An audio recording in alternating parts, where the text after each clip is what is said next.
Oh, hey. What's going on?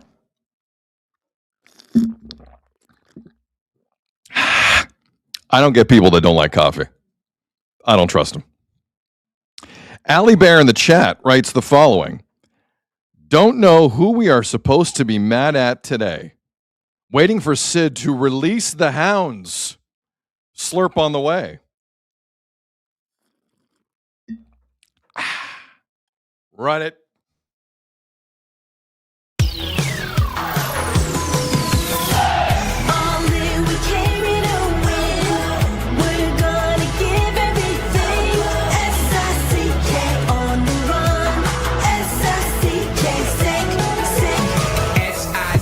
It's the sickest podcast. Tune in for the audio, or you can even watch back. Giving players all the props, or put them on blast. We don't give no hot takes, only talk facts. We're giving all our devotion, riding high on this wave of emotion. Going all out, yeah, cause this is our time. No, ain't no stopping us till we reach the finish line. All in, we came here to win. We're gonna give everything. S-I-C-K on the run. S-I-C-K, sick. On fire, we're ready to fight. We'll bring the house down tonight. S-I-C-K on the run. S-I-C-K, sick. Play it on the car ride, play it when you lounge. X and O, you know that we can hold it down. Shout out to my man Sammy, got it off the ground. And to all the listeners tuned in right now. Got debates, analysis, and speculation. This is sports talk for the new generation. You know where to find us, got a reputation. Sick podcast, your number one sports destination. Giving all our devotion, riding high on this wave of emotion. Going all out, yeah, cause this is our time. No, ain't no stopping us till we reach the finish line. All in, we came here to win. We're gonna give everything.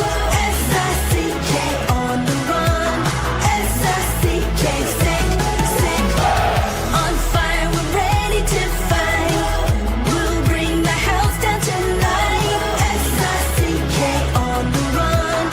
S-I-C-K, sick. S-I-C-K is the sickest podcast. Tune in for the audio, or you can even watch back. Giving players all the props, or put them on blast. We don't give no hot takes, only talk back. S-I-C-K, S-I-C-K, S-I-C-K, S-I-C-K, S-I-C-K, S-I-C-K, S-I-C-K,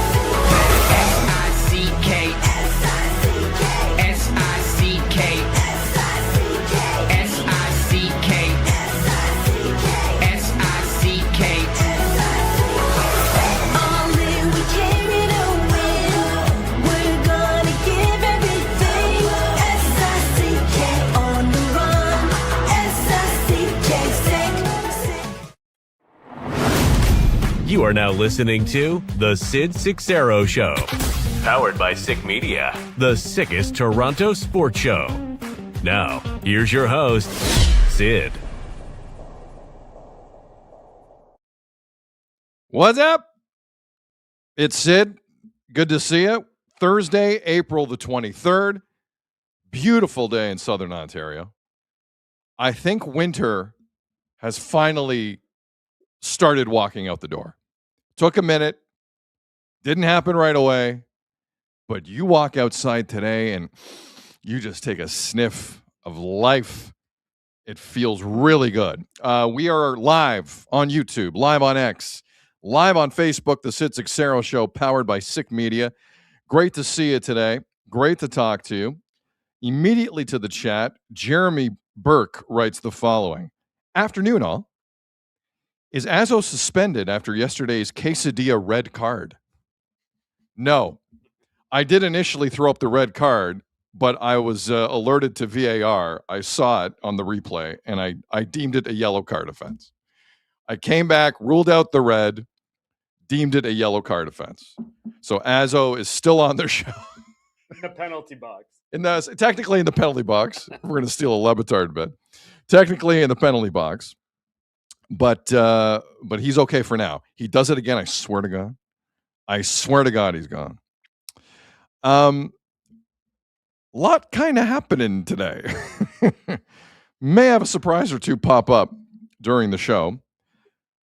But we're going to start off with that awkward moment I think we've all been involved in. And we've all been here. I don't care if it's at a dinner party. I don't care if it's at family's house, at a friend's house. Like a really light event where everyone showed up in a fairly good mood and you're looking forward to a fine evening or a fine afternoon, whatever it is. But then that one couple shows up that clearly aren't getting along. And it gets awkward. One person says something, the other person says, yeah, like you would ever do that. And it's just like a back and forth with the awkward couple in a social setting. And everyone else is sitting there going, there's something going on here. There's something going on here. To the point where everyone else at the dinner party, the second they get in their cars driving home, are all talking about the same thing. Everybody. And I think we've all been in that situation in one way or another. Everybody. Right now, watching John Schneider and Eric Lauer interact is like watching that couple at an awkward dinner party. It should feel a lot better than this. There should be more cohesion, and there isn't. And everyone's trying to figure out why. And on top of that, they're trying to make you feel awkward the way Michael Scott and Jan did during their dinner party. That kind of awkward. Media's looking around going, what is going on here? But that's the deal right now with the Blue Jays. Now, I want to start at the beginning here with the game yesterday. Jays lose to the Angels 7-3. They got 7 hits on Jose Soriano, but then Jose Soriano didn't give up a run again. In 37 2/3 innings for the Angels, you know how many earned runs he's given up this year? One. Jose Soriano is the first Major League Baseball starting pitcher since 1900 to allow 1 or fewer total runs through his first 6 starts of the year, excluding openers. Openers don't count. It's a sad thing. You got to preface that, but it's true. Openers don't count. So the Jays got a bunch of hits, didn't score a lot of runs against Jose Soriano, and they lose the game 7-3. Nance and Fisher out of the pen were brutal. But Eric Lauer started yesterday. And Azzo and I had a long discussion yesterday about what the start would look like for Eric Lauer, because clearly Eric Lauer and John Schneider are not getting along. Speaking of openers, it's because of the opener, the comments that Eric Lauer made his last start. Bit of a thing. And my theory was Eric Lauer is going to be on that mound as long as humanly possible to teach him a lesson. Now, it didn't play out exactly like that, although Lauer looked shaky at many times throughout his start. But Lauer went 5 innings, gave up 3 earned runs on 79 pitches. So it wasn't, I always go scorched earth on my theory. It wasn't exactly that with Eric Lauer. But, Lauer wasn't great, but I think he gave them a shot to win the game yesterday. I think that's fair to say. And again, this is not a team with a lot of starting pitching, the Toronto Blue Jays. So when you have one who might be able to give you something, you need to nurture it, in my opinion. But early on, the drama already started with Eric Lauer, because we saw something on the Sportsnet broadcast that none of us had seen before. Throw that up, please. Thank you. So there was just blue tape up the back of Eric Lauer, like someone was painting his back a new color. Like home contractors were at work. And it's that K-tape. It's the same K-tape that we saw on the shoulder of Austin Matthews during a Sportsnet broadcast not that long ago. But that was new yesterday. To the listening audience, you're just seeing a shot from behind on Eric Lauer. 2 large pieces of blue tape are running up his neck. Now, healthy people don't have that. Usually people that need some help have that. For the record, because we bring up K-tape a lot, the official definition of K-tape is as follows. Kinesiology tape, which is what it stands for, is there to manage pain, reduce swelling, support joints, and improve muscle function without restricting movement. It is designed to lift the skin lightly, enhancing blood circulation to injured areas.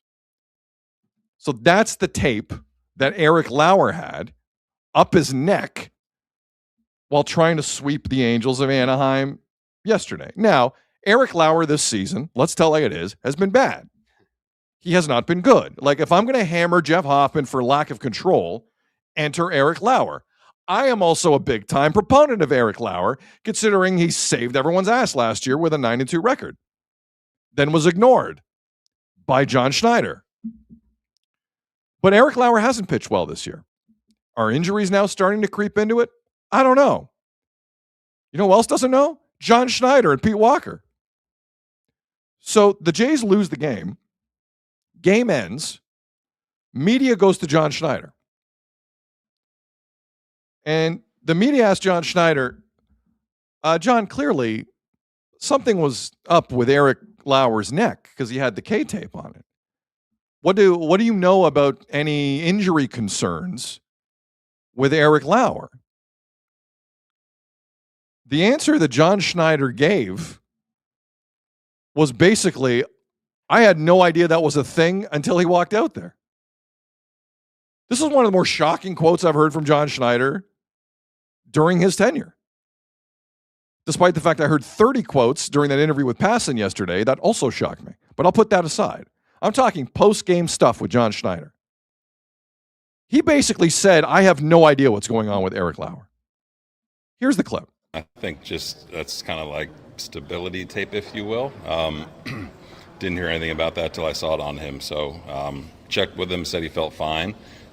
Stuff was pretty light today, though. So see how he is. But we were checking with him after the first when a couple of heaters were coming up as change-ups on the board. So assured us that he was fine, but I thought he battled. So they didn't know what was going on. Now, if you're a manager of a Major League Baseball team, correct me if I'm wrong. If there's something physically wrong going on with your starting pitcher, you should probably know about it. I mean, it wasn't that long ago they were yelling at Max Scherzer on the mound saying, you okay? You good? They knew something was up with Scherzer's forearm that night because that's their job. That's John Schneider and Pete Walker's job to know what's ailing a starting pitcher, if anything at all. Clearly, they didn't know anything. And on top of that, Schneider took nothing but pot shots at him in the availability. Azzo, can I hear that one more time? Oh, of course. Please play that one more time. John And Schneider. I think just that's kind of like stability tape, if you will. Didn't hear anything about that till I saw it on him. So checked with him, said he felt fine.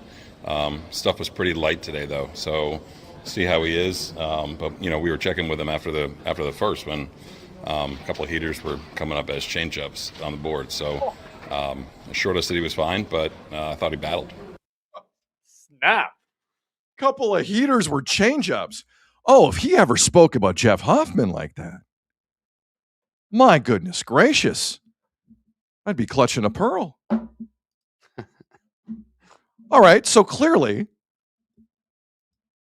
Eric Lauer isn't telling anyone he's got a bad neck or he has posture issues, which I find weird. So then Eric Lauer walks out in the bowels of Angel Stadium or whatever they're calling it nowadays.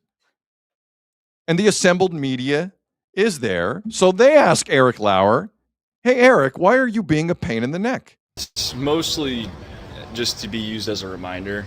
We're trying to, fix some things posture-wise when I'm sitting. I've been having a little neck issues, so it's more just like a reminder to, keep my head back and make sure I'm not kind of slouching or anything. It's more precautionary. It's nothing too bad. Don't worry. Was Schneider and Walker, were they surprised when they saw you with the tape on it, or had they known you had a little bit of an issue with the neck? I've had it for a couple days, but I don't know if they've necessarily seen it or anything. But it's not like I said, it's not something that's like an injury risk. It's more of like a reminder for me to make sure that like I'm feeling a couple of things that are a little tight, and we think it might be the cause of just like postural things. So it's more just a reminder to keep my posture right rather than, fix something. Oh, okay. So let's go back from the start of last season to this moment, and forgive me if I missed something. I know Azo in the chat will help me out with this, and I appreciate it. I'm just one person. Last season, the Jays cannot find a fifth starter. In comes Eric Lauer. 9-2 record as a starter. I believe it was a 3.18 ERA or something to that effect. He was outstanding. As the season wears on, they pick up Shane Bieber. As the season wears on, they get distracted with shiny toys. As the season wears on, it is obvious Ross Atkins and John Schneider, I'm not absolving the manager of anything here. He's the manager of the damn team.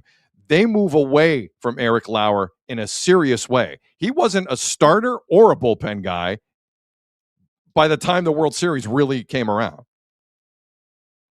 And in game 6 and 7, when it's obvious Schneider trusts no one, no Lauer to be seen. No Lauer to be seen. Off-season comes. And as Kevin Barker of Sportsnet 590, The Fan, has pointed out numerous times, Lauer loses his arbitration case. Now, it wasn't some crazy loss. I've seen worse. But Eric Lauer lost his arbitration case with the Jays, and these things sometimes create some hard feelings. Season starts. Lauer hasn't been good. He clearly doesn't look like the same guy who went 9-2 last year. That goes without saying. His last start, he pissed and moaned that there was an opener. Schneider then said, shut the hell up. This was all in the public. Yesterday, he goes out there, Eric Lauer, looking like the mummy. Just bandages all over the place. Schneider has no idea he's hurt. Pete Walker has no idea he's hurt. John Schneider admits in the media he's not hurt, saying the heater looked like a breaking pitch. Change up. Thank you. And Eric Lauer is asked flat out, did you not tell the manager that you were hurt? And he's like, they might have seen some of the K tape. I don't know. The first thing that goes in every broken relationship, I don't care if it's baseball, your partner, a cousin, a friend, a coworker, I don't care what it is, the communication dies. It does not exist. And I've been there. In a world where I'm trying to communicate as best I can to everyone around me, and I'm all of a sudden a non-existent figure in shows that I'm involved in. Right? I've been there. I've been there where you get the F you to you and you send the F you back. I've been there. It's not good. It's not good for Schneider, not good for Lauer, not good for the team. Especially when you see Schneider continuously cover publicly for Jeff Hoffman and never criticize Vladdy and never go after the big boys, ever. He saves his ammo for the Tyler Heinemans and Eric Lauers and Jose Barrioses of the world. Not his crew. Clearly not his crew. The Jays are 10-14. I'm a little surprised they're that good, considering the injury situation they've dealt with and how unprofessional they've been on and off the field at times during the games. I don't think that's been said enough in this market. I think it's the truth. They're fortunate to be 10-14, the way they've played and the way they've acted. And there's a way out of this. People are coming back soon. I'll read you Jose Barrios' line last night in Dunedin. 4 shutout innings, 55 pitches, 5 strikeouts, no walks, fastball topped out at 94. It's not bad. Jays can use a guy like that. Now, it looks like Trey Savage needs another rehab start because, quite frankly, the last one didn't go well. But Barrios is close. I don't know about Shane Bieber, but Barrios is close. I do not think the Jays are in a position to publicly pick fights with a starting pitcher. They're not that good right now. Now, I'm not suggesting Eric Lauer is allowed to do whatever he wants. Who the hell is Eric Lauer at the end of the day? Honestly, like, this isn't a guy with some Scherzer reputation. There were moments the last 3 years he was lucky to be in the league. But call me crazy or a little loyal, I remember last year. And I thought he was pretty helpful last year. I guess what I'm trying to say is this. Twofold. One, I do not respect how Schneider goes after certain guys and leaves other guys alone. I don't respect it. I do not respect it. That's not a leader. That's a cheap shot artist. That's not a leader. Second, Eric Lauer needs to smarten up. Because for him to be feeling something and the manager finding out when all of us found out yesterday at 3 Eastern watching Sportsnet is unacceptable. That's unacceptable from Eric Lauer. Stop pouting, pull your diaper up, and be a professional about it. That one I can't defend Lauer on. That's some pouty stuff. Because I got news for you. When guys come back healthy, you're gone if you keep this garbage up. You are not that good, big picture. You cannot be doing that. Cannot. Now, he didn't need 108 pitches like Dylan Cease to get through 5 innings. That was a positive. But Lauer's resume isn't that thick. If you're injured, you have to tell your manager. If you're injured, you have to tell your pitching coach. I don't give a damn if you're pissed at them. That's a must. That is a must. I think that relationship has issues, folks, is what I'm trying to say. So today they're going to have a day off. Apparently they're going to have the Jeff Hoffman conversation internally to be a fly on the wall for that. And we'll see where this goes. But I didn't like what I saw from multiple fronts yesterday concerning the Toronto Blue Jays. And on top of that, you get 7 singles off the toughest pitcher in baseball right now, and Jose Soriano can't drive in a single run. Guys, they're lucky to be 10-14. They're not out of it, but they're lucky to be 10-14. Everything about this team right now, including that half banner in right center, has been laughable to start the year. Laughable. Should I stop mentioning the banner? Yes. Will I? No, I will not. I will not stop mentioning the banner that everyone loves. Ridiculous. Andrea in the chat. I just think everyone needs quesadillas.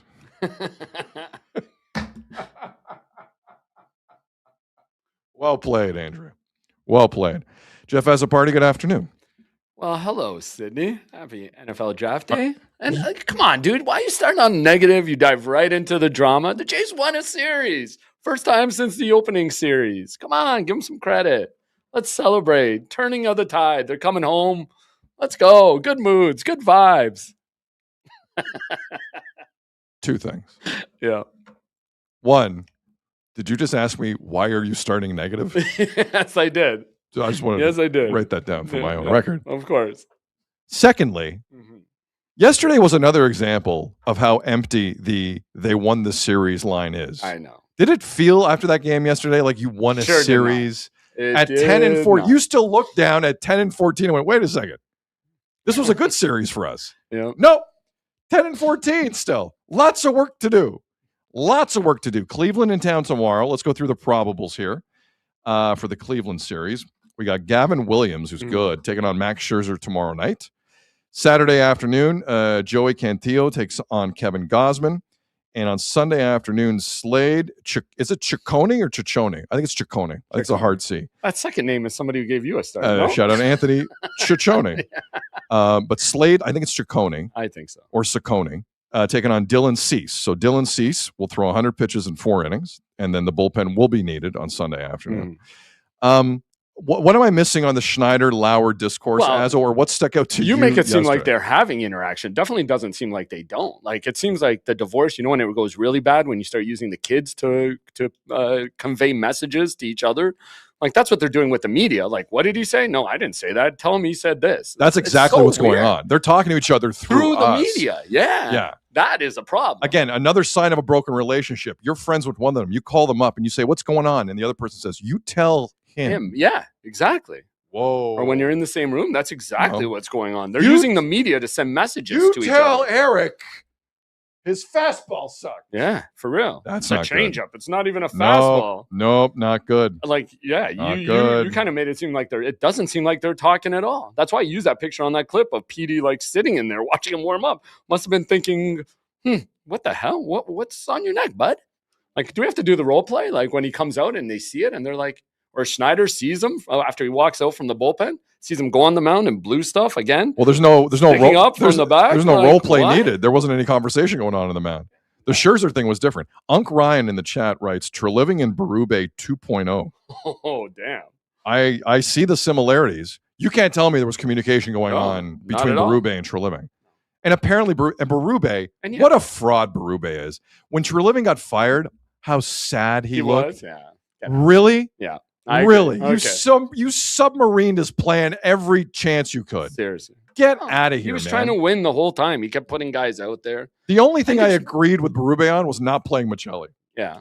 That's, Well, that's the only thing until the end of Berube the did. season when he started to, and he started scoring like a demon. I know. Anyway. Oh, what a great tank for the Leafs. Um, We'll get to that momentarily. And did you say they had lots of starting pitching?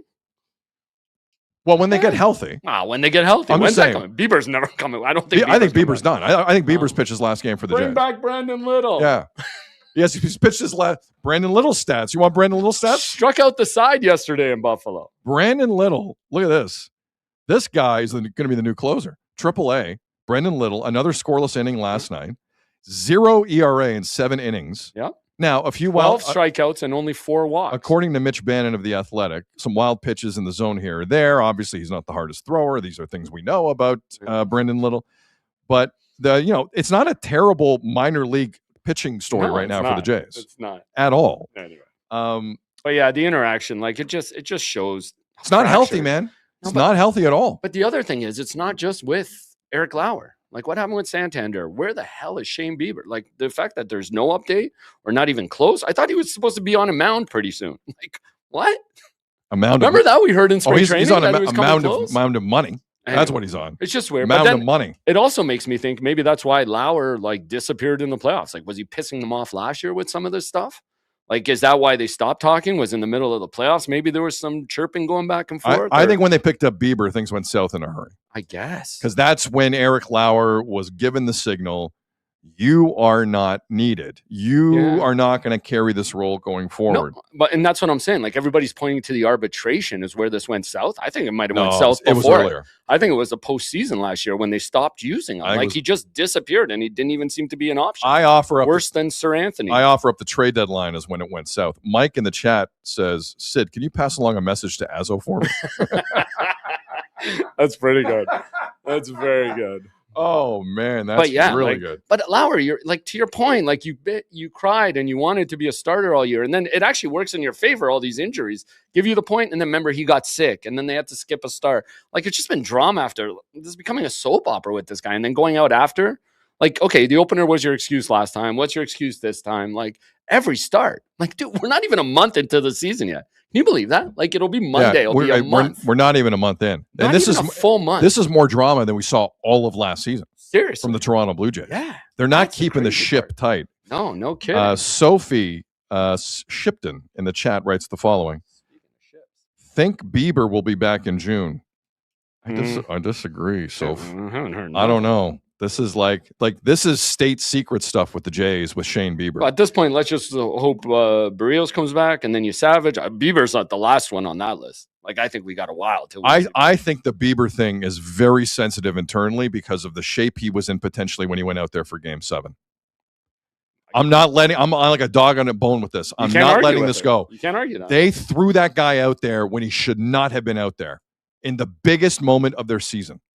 Biggest moment of their season, and out goes Shane Bieber, just giving one up to Will Smith. Over Eric Lauer, to bring it a full circle. Over Eric Lauer. Lauer hadn't pitched him forever. He was available. Somewhere Anyways, Eric Lauer's sitting there going, what about me? Maybe that's why Lauer's pissed. Maybe that went it off. But yeah, I think this went way back, and now it's just becoming awkward, even for the media members. Like, hey, so did Schneider and Walker know about the tape before you use it? Because, yeah, Like, and it's for your posture, really, dude. So when I have bad posture, you have awful posture. Like, Bad you need posture. to wear it. Yes. Yeah, I'll bring you some K-tape tomorrow. That's why What are you're you putting talking tape on about? your neck during a Major League Baseball start. Of course. Steeler in the chat writes the following: Santander, Barrios, IKF, Brandon Little, Hoffman, Lauer, Heineman. So many players have been mismanaged on this team the last 2 years. I'm not addressing anything Steeler said. He told me to shut up earlier. He said, "Shut up, Jeff." Oh, then I respect his opinion more. Are you kidding? But he is right. He is right. Like, and they've gotten so lucky with starting pitchers and guys who make 30 starts a year. Like, it's crazy. Ray Bay in the chat writes, Schneider is also a young-ish manager. There's a level of immaturity to him that sticks out. Hell yeah. The swearing is your first sign. The unnecessary swearing in front of a national media during the playoffs was just dumb. That's a kid, man. That's what kids do. I don't know why I've gotten this way about swearing. The older I get, I'm like, it's just, You won't let me swear on the pod. You're not swearing on the pod. But like off mic, I'm the biggest swearer you know. I use swear words on the regs.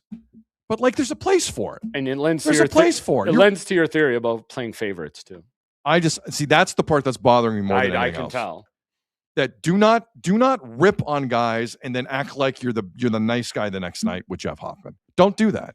You're not fooling anyone. He's not. John Schneider is not nearly as smart as he thinks he is. The fact that he sat down with Jeff Passan and Dave Roberts and he was not the smartest guy in the room and couldn't realize it in the moment is all you need to know. Sure. Somebody should have made them sit on that bus together at the back of the bus and figure it out before from Arizona to Anaheim. Should have sat on the bus together when they had to take the bus. Oh, the bus trip from Arizona, the one that Scherzer hated. I bet you they weren't even on the same bus. Apparently, there were 3 buses. Well, it's a big team. Of course. You need 3 But buses. I would have made Lauer and Schneider sit together. Go sit over there together. Figure this out right now. Chris in the chat, Sid really dislikes Schneider. I think this guy has some flaws. Yes. Again, dislikes is a strong word, and I give him credit. Listen, you don't get to a World Series because you don't pull the right strings at times. That's not how that works. The whole team. But I don't like where this is going. No. I don't like how some guys get hammered publicly and other guys are Teflon. I don't like how he clearly has correct decisions in front of him in terms of the bullpen, and ego is preventing it from happening. Or Ross Atkins. I don't know who's preventing it from happening. It might not be John. I don't know who it is. Sure as hell isn't Hoffman himself. Right. It's not like he's pressing the issue. Well, again, what other options is it? Like, he's in your bullpen. Like, again, you saw last night. What's his name? Who's the pitcher that came in? Shoot. Well, Tommy Nance came in. Ty Nance. Like, you want to see more of Ty Nance? He's Tommy Nance. Tommy Nance. Sorry. Yeah.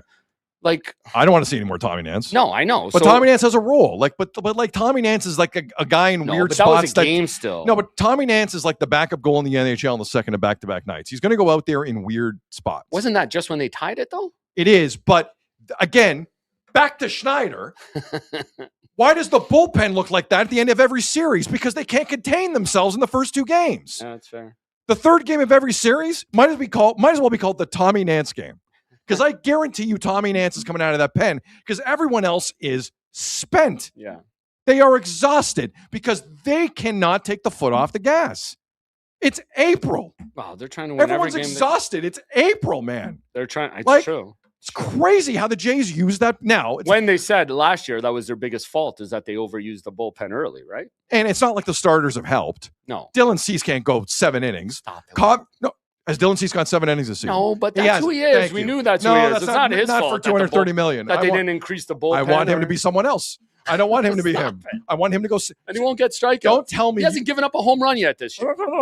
Don't tell me you are in the headspace of now not expecting 7 innings from a starting pitcher. Don't tell me. 6. Don't do it. 6. Somewhere in the middle. 6. I want 7. I'm not asking for 8. I'm not asking for 9. I want 7. I'll take 6 2/3. Pitchers don't I'll pitch take 200 6 innings every year. I'm not asking them to go 9 innings and 8 innings. The bullpen is spent 2 games into every series, and that's a Schneider thing / a starting pitching thing. Yeah. He can help it sometimes. Other times he can't. So we see Tommy Nance every getaway day come out and throw and do his best every time. I think me and Steeler made up, though. Although led Steelers, I guess these Steelers guys just stick together. He says he backs Steeler. And I don't know if that's to shut me up or in terms of the usage of the bullpen. But Steeler 1092 told me he still loves me. So we've made up. That's what Schneider Good. and Lauer. Somebody has to be the bigger person. Just admit it. That's good. And do it, right? The chat was waiting with bated breath to see if you and Steeler know. could get it together. And you could. We have some breaking news here from a sick team media member. Oh, you want to go right into that? Well, I thought. Let me. Okay, let's throw this out here then. Here it is. Got it right here. Let's go. So, Jimmy Murphy, who does a great podcast with Pierre Maguire, had just put up a column on the Sick Media website, and the headline goes as follows. So we're transitioning to Leafs, by the way. Murphy's Hockey Law: Leafs could be ready to raid Bruins front office. And the first paragraph goes as follows. As reported by multiple NHL insiders, an NHL source close to the situation has confirmed to the Sick Podcast Network. I didn't know that. Oh, yeah. The Boston Bruins are losing assistant GM and director of legal affairs and Toronto native Evan Gold to potentially the Toronto Maple Leafs, as he is the leading candidate to be the next GM of the Toronto Maple Leafs. I'm going to read that one more time clearly because I try to tap dance and I want to make sure this is clear. As reported by multiple NHL insiders, an NHL source close to the situation has confirmed to the Sick Podcast Network that Boston Bruins assistant GM and director of legal affairs Evan Gold is a leading candidate to become the next general manager of the Toronto Maple Leafs. Now, Jimmy's not saying it's done, but Jimmy's a Boston guy. And he's got some connections in that city as well. For a while. So, again, the Sick Podcast Network, I didn't expect a scoop as we sat here today. I know. I was having a good time trying to parse the relationship between John Schneider and Eric Lauer. Eric Richard Lauer. But let's move on here. According to the Sick Podcast Network and Jimmy Murphy, Evan Gold seems like he is in pole position. A front runner. To be the GM of the Toronto Maple Leafs. Now, I didn't hear anything in that report. And quite frankly, over the last several days, I have not heard a lot about a president of hockey ops role. Because quite frankly, and this shouldn't be a surprise to anyone, Keith probably wants to be involved. Yeah. Did we ever hear that they were actually going down that route? Like, well, I mean, it was suggested. The Mike Gillis thing was kind of out there. Yeah.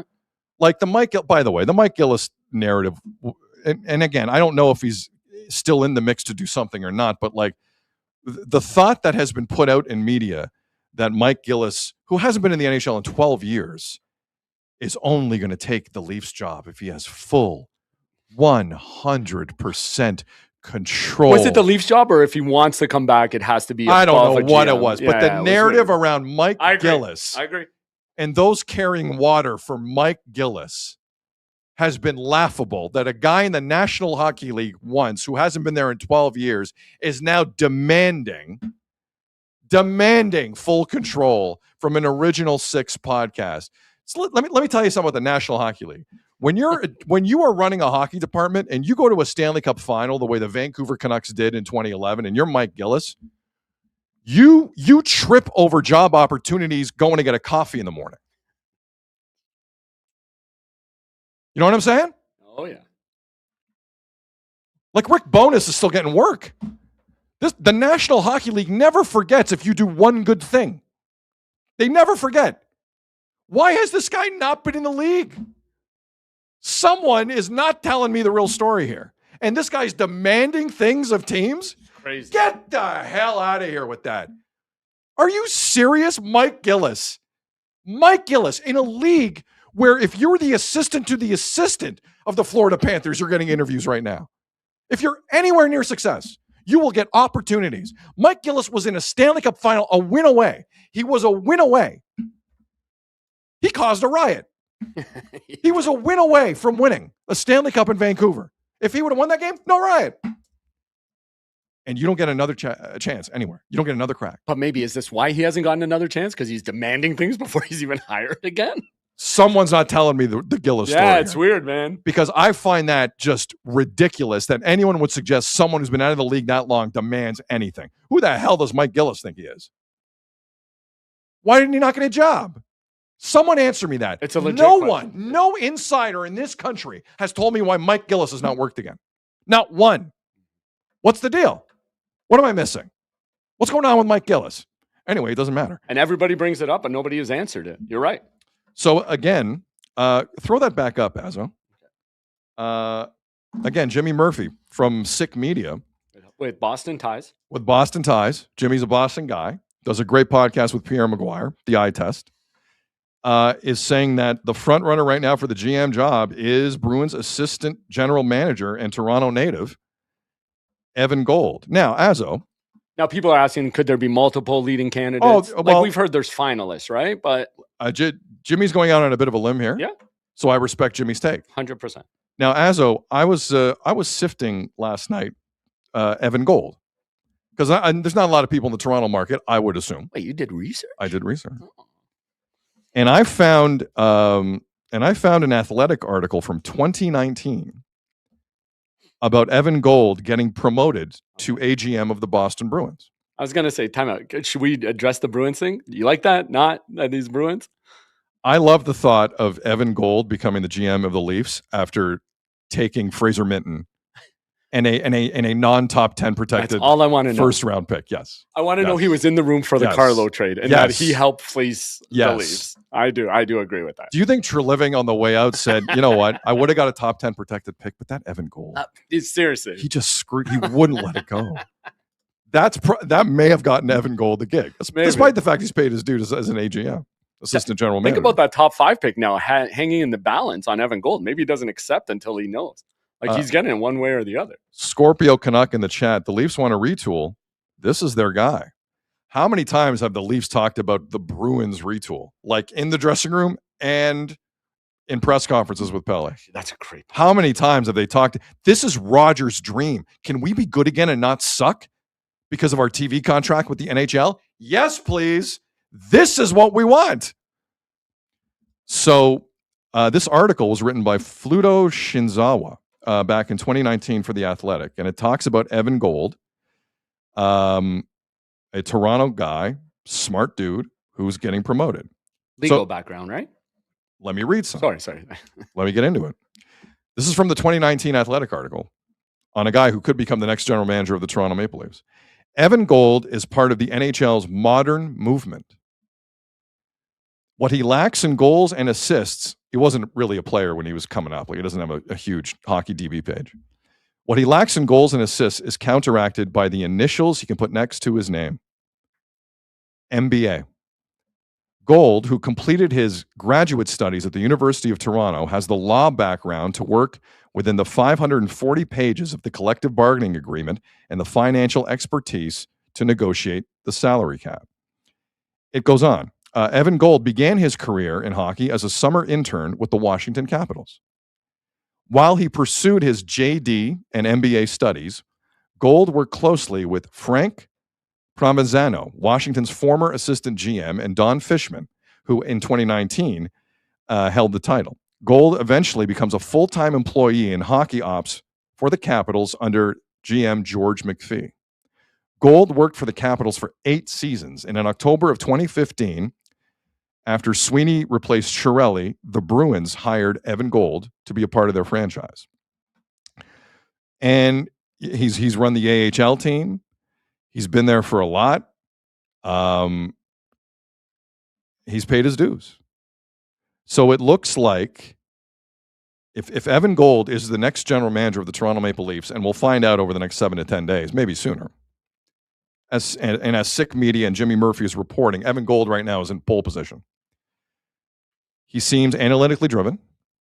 Check for Keith Pelley. Toronto guy. Doesn't have to be a check, but a nice check for Keith Pelley. From a winning organization. Check for Keith Pelley. From an organization that has been your daddy for 15 years. Check for Keith Pelley. You're getting some intel on another team in the Atlantic. Is there a Bruins train coming along with the Sabres and the Habs? I don't know. But check for Keith Pelley. Is he going to get the title of hockey ops? No. Check for Keith Pelley. Pelley stays very much in the room. Leaf fans, I know you don't want to hear that. It's going to happen. And again, that's really all we know of Evan Gold, the assistant general manager of the Bruins, who's Sick Media today, and Jimmy Murphy's reporting is the favorite. It's not Gillis. Pronger yesterday said, "Yeah, it's not me. It's Didn't not even me." get an interview. This is an interesting one for Pelly because, like, I don't know how you poke the holes because we don't know the guy. Wow. We know he's from. Well, what do you know about him? No, just the inexperience, right? Like never done an official GM job. Well, he's been an AGM. Yeah. That's experience. Let's be careful with that. Okay. This guy's running like the AHL team. He's in the room for all of it. Yeah. He's doing more work than Don Sweeney sometimes. No. And I'm a big believer in paying your dues. I really am. And listen, to go back to the John Schneider thing, I disagree with a lot of what I'm seeing right now into John Schneider. He paid his dues, though. He did, at some level, earn the shot. It's not like he didn't ride a bus for like 15, 20 years of his life. He did. And this guy's done the hard work, the legal work. The legal work. That's Boston. Yeah, that's the only thing I was going to bring up, which is why I said it to you right off the hop there. Like he became the AGM from becoming the director of legal affairs for the Bruins, which is where it seems he spent most of his time with the organization. Yeah. Right. So like to me, that just maybe not so much experience in scouting or player evaluation because he's doing that. That's the only thing I was hinting at. But you can hire people to do that. So why not? And maybe we'll give out no movement clauses like the rest of the Leafs organization. I feel like a legal guy would be against some no movement clauses. You know what? You bring up an interesting point. Let's take a look at the Bruins' current situation, shall we? Let's take a look at the situation that Evan Gold could potentially be leaving to become GM of the Toronto Maple Leafs over the next 7 to 10 days, maybe sooner. David Pastrnak, no trade. No surprise there. Elias Lindholm, not the best looking contract. No movement, no trade. Not a shocker. Victor Arvidsson, whose contract is up, so it doesn't matter. He had a no movement. Pavel Zacha has a partial no move. And if you're looking at the defensemen, Charlie McAvoy, Hampus Lindholm, no movements. Nikita Zadorov, no trade. You know, there's some contracts there with no movements that don't look great. Not as many as the Leafs, though. They are a bit more prudent in Boston with their no trades and no movements. It does seem. And again, the Bruins are not a perfect team right now. Let's be honest. I think they're beating Buffalo, but they're not a perfect team right now. So I'll give you a little bit more here. And this from Anthony Petrielli from Maple Leafs Hot Stove.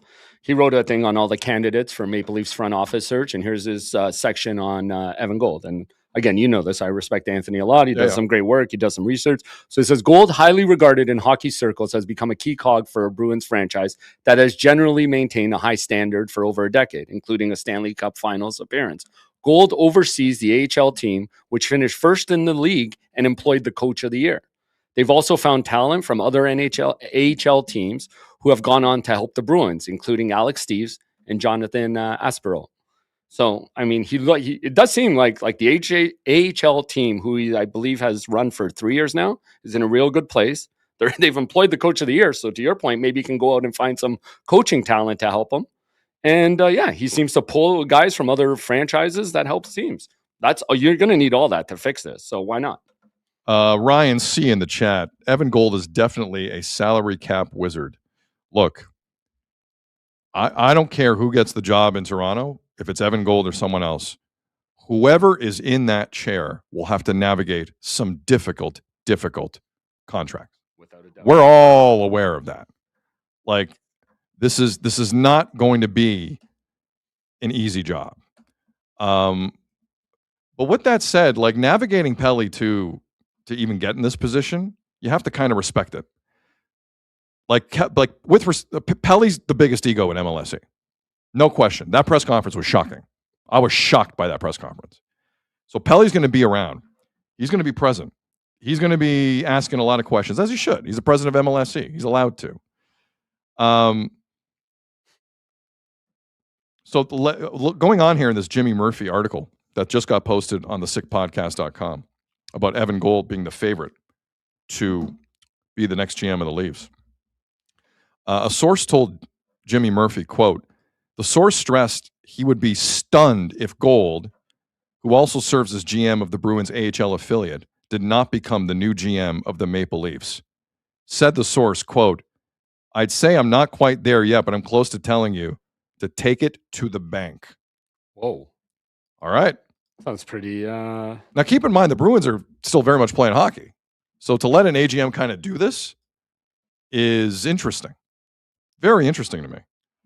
All right, so that's the deal. Again, like this is not a name that's going to like garner a ton of conversation because, quite frankly, there's not a lot of hockey people in the city that have takes on Evan Gold. Right. In a way that works to Pelly's benefit. An unknown that way helps the PR. It's easier to sell. And it's not like some 18-year-old Kyle Dubas coming in. Like it's not that. It's like there's way more experience in this type of hire. But it's fascinating to me that the Bruins, who are still alive, are allowing their people to have these conversations. True. I do wonder about that, actually. And to your point, a local guy, like how do you ever argue with a local guy, right? Well, you can always argue. Well, I'm going to push back on that. Okay. You can always argue against a local guy. Does he have a picture of sleeping in Leafs pajamas? Maybe? No. I hope that's not how we're making decisions in this city. But you can push back against anyone who you don't think can do the job. Yeah. Local guy, not local guy. I think it's way overcooked. Because whether you're a local guy or not a local guy, both are going to have issues moving Nylander's contract. Yeah. Both are going to have issues navigating what John Tavares looks like this next 3 years. Both are going to have issues moving Morgan Riley. Like it's irrelevant to me. It truly is. I don't care. I don't care if you're from the dark side of the moon and you were just there with an iPhone filming. This is the toughest job in hockey. The Leafs are positioned the worst out of all 32 teams for the next 5 years. It's not a debate. Draft picks, prospects, current roster, not a debate. So I don't care where they're from. I do not care. You got to give them some grace because this is going to be tough. This is going to be very, very tough. All right, so that's the deal. Can I ask you another question, though? Go ahead. So all these Leaf guys we're hearing about and the finalists, blah, blah, blah, like a lot of them are also rumored to Nashville or I've gotten interviews there. You okay with that? Like, it's all in the same pool, right? What do you mean? No, it's because like the search firm, unique to Toronto, but Nashville's interviewing the exact same guys, and they haven't offered them the job yet. Well, I mean, listen, it's not the first time in National Hockey League history multiple jobs have been open at the same time. Right. Like that happens at the end of a season, right? Right. But I mean, it's the same AGMs too. Like it's not unique. Yeah. Well, names. listen, top candidates these search firms are finding the same people in essence. Now, the one thing about a search firm, thank you for bringing that up. Because I know a lot has been made about Neil Glassberg and the search firm running things for the Toronto Maple Leafs. I had a conversation with someone a couple days ago, and they reminded me of something. There are times where you hire a search firm and you're actually in need of help. Like you need the search firm. You are completely out of your depth. You do not know where to begin. So that's where the search firm comes into play, 100%. There are other motives to a search firm as well. Now, let's say you have a lot of in-house candidates. Let's say you've spoken to a lot of people out of house around the National Hockey League.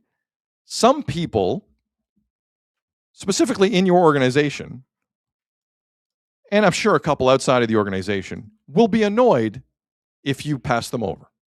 We'll be annoyed if you don't pick them.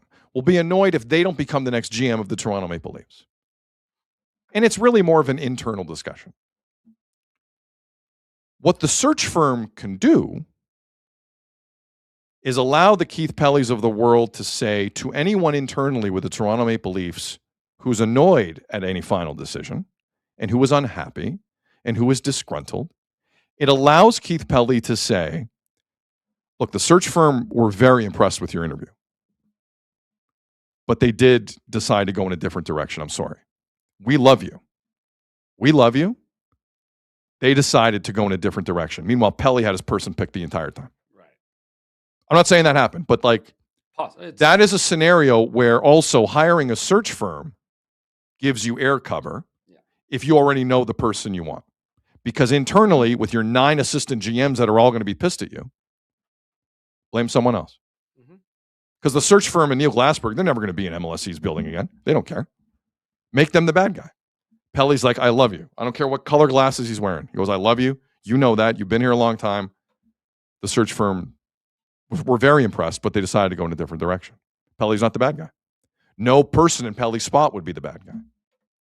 So there are multiple reasons to bring in a search firm, aside from the obvious one of get me the best person. There's also intense internal PR that's going on as well.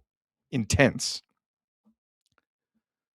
So then I asked this person, so how much does a search firm make on something like this? Because I don't think I've heard that. Yeah, it's a fair question. And it was said to me, industry standard is 1/3 of the first year salary. Whoa. So if that GM makes $1 million, my math isn't great. It's around $333,000 to the firm. I think you nailed that. If that's a $10 million job, game on. Game on. So the search firms, it really depends on how big the hire is for the search firm.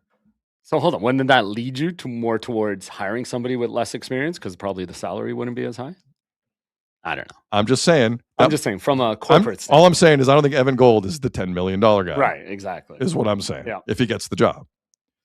Now, again, Evan Gold's never been a GM in this league, so he can't demand $10 million of anything. No, of course. But what I'm saying is that's kind of my eyes were opened on a couple of fronts in terms of why you bring the search firm in and kind of what the payment is to the search firm. Right. Search firm is, if the person makes a big ticket, the search firm will do just fine. Yeah. No, and it's a great point to keep some of the staff. Like we keep hearing how great Pridham is at his job, this and that. You want to keep him when him not getting pissed. Yeah, having that cover that it was the search firm's decision and totally understands. Yep, for sure. Want to get to a couple comments here. Go ahead. Generic says, at least Pelly can't get his name wrong. Or the Pittsburgh Penguins the way the Penguins got Dubas's name wrong. Oh, do you remember that? I do. We are Fenway Sports Group. We are very happy to announce Kyle Dubas. It's ass. There was ass in it. I believe there was a lot of ass in it. We need to find the clip. Shinko in the chat says Perry wears gold frames at the press conference when he announces them. Well done. We're gonna have to watch. Well for that. done. That's a great idea. It is. He will wear gold frames at the Evan Gold press conference. Especially now, should he be the next GM of the Toronto Maple Leafs? Especially now that he's out there, right? That he 100%. matches to the team. So 100%. Sure. Anyways, I just wanted to get to those two. But I also mean like Nashville's been searching since what, February? And they didn't hire this guy. Like we saw quickly New Jersey moved on Sonny. Yep. Right? Sonny Maeda. Yeah. But I think all three of the guys or four guys we're hearing at the top of the Leafs pyramid for this job are all like they've interviewed with Nashville already, right? Look, listen, the one thing I think is non-debatable with Pelly is he's talked to all of them. Yeah. So, I mean, look, I think what you want about Pelly, and I do in this role. But his job is to go with his gut. But period. Like if he got a good feeling from the Toronto lawyer who's been around a pretty good hockey franchise most of his life because the Leafs are not one of those things, I understand the thinking. Now, I just hope he's willing to break some eggs to make the omelet if it's Evan Gold. And that would be the case with any GM coming in. Like I really hope that they're not afraid of anything, because that will bury anyone in Toronto. Fear is a terrible thing when you're running the Toronto Maple Leafs, because you will be taken advantage of by agents and players in a second. And I'm so tired of watching that in the city. One time, year after year after year, same thing. Stand up for the organization's best interest. Stand up for the long-term plan if you have one. Stand up for it. Nope. I don't want Mitch angry.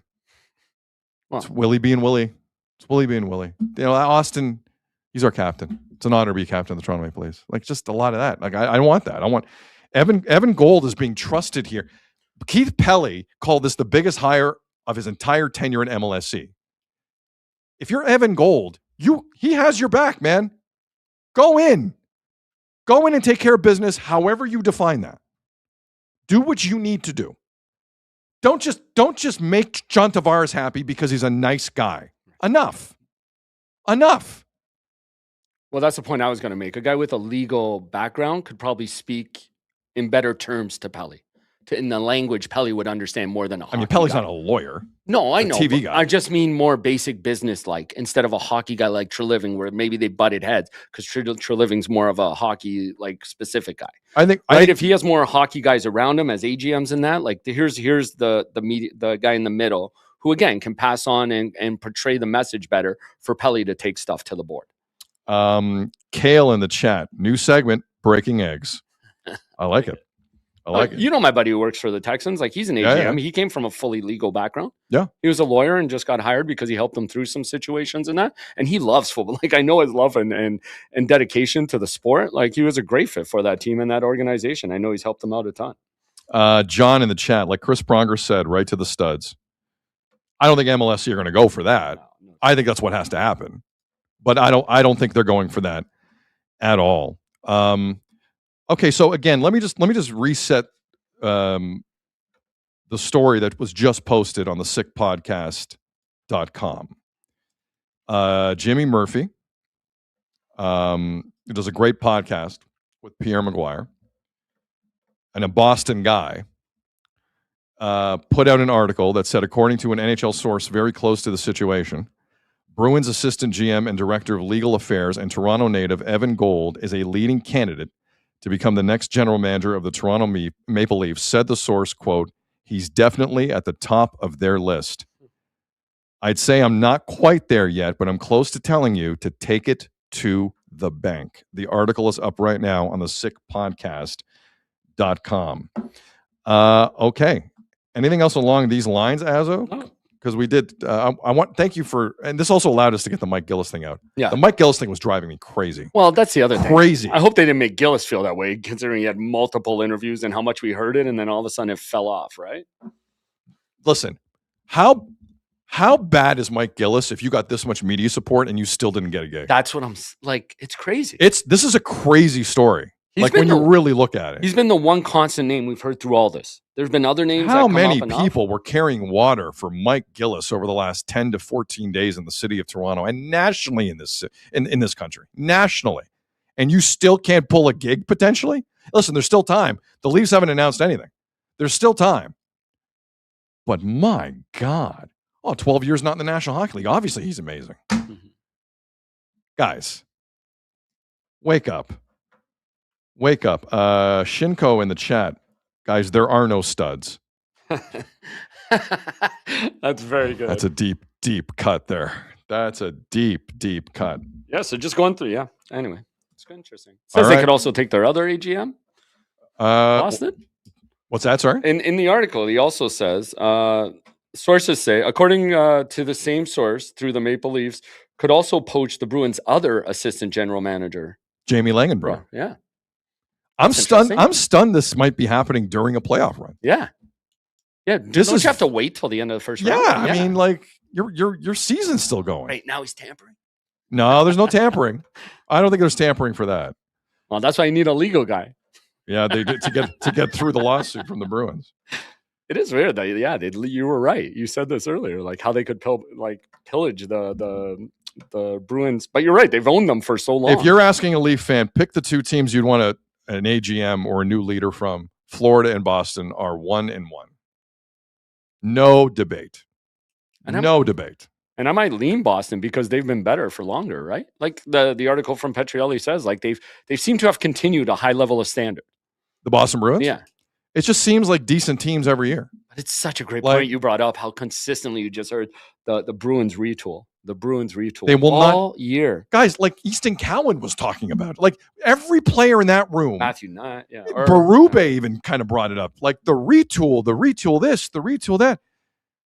Guys, It's right there. find your own identity. Yeah, I know. Like, are That's you the not part- capable of finding your own? Do you have to steal this identity? Like, it just feels still, there's something about it that's just like, I agree. how do the Leafs not know how to hockey properly? Well, How? but if you're going to copy something, it's like every year when there's a champion and people say they try and copy, like carbon copy that image of them. Like, I guess that's what you're doing here. You want to force a retool, so why not get the team everybody's referencing on their retool? All right. So I don't again, know. go to the sickpodcast.com. Jimmy Murphy of the Eye Test podcast with Pierre Maguire, a Boston guy, has his Boston people telling him things about maybe the next GM of the Toronto Maple Leafs. So if you want to check that article out, please go ahead. Or go listen to the next episode of Eye Test. That's going to be interesting. This afternoon, right? I believe so. Oh, I'm listening. Yeah. Heck yeah. That's going to be eye test and the ear test. We'll both pass on that. It always does, Pierre. I hopped on with Jimmy the one time when all hell was breaking loose with the Leafs. Oh, he's had you on? I don't Jimmy, trust I know. this guy. Lowest ratings he's ever had. Lowest ratings he's ever had when I was on. But he's got his ear to the ground in that city. Definitely. Okay, where do we go from here? Oh, you know what, Azzo? Stay on hockey. Here's where we go. It's a great time of year. Oh, is it? Great time of year, Azzo. I hope you tell me why.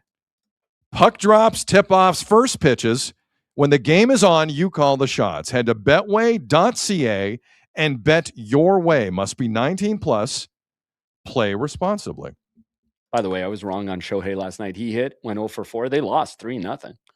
But he still didn't give up a run in, I believe, 6 innings. He went your 6 innings. But his on-base streak came to an end. Yeah. I think it's 53 games. Yeah, he went 0 for 4. What? See, they shouldn't have pitched him. Why don't they listen to me? There are guys on the Jays who haven't been on base 53 times in their careers. It's true. And this guy does it 53 straight games. It's amazing. Crazy streak. Crazy streak. Okay, we should bring up the Oilers because, like, there's one thing with the Edmonton Oilers and specifically Connor McDavid that is undeniable. You see it from him every now and again. And listen, this is a guy who just won his 6th scoring title.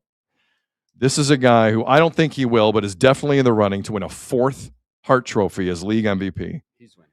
You think, really? Over Kucherov? Yeah.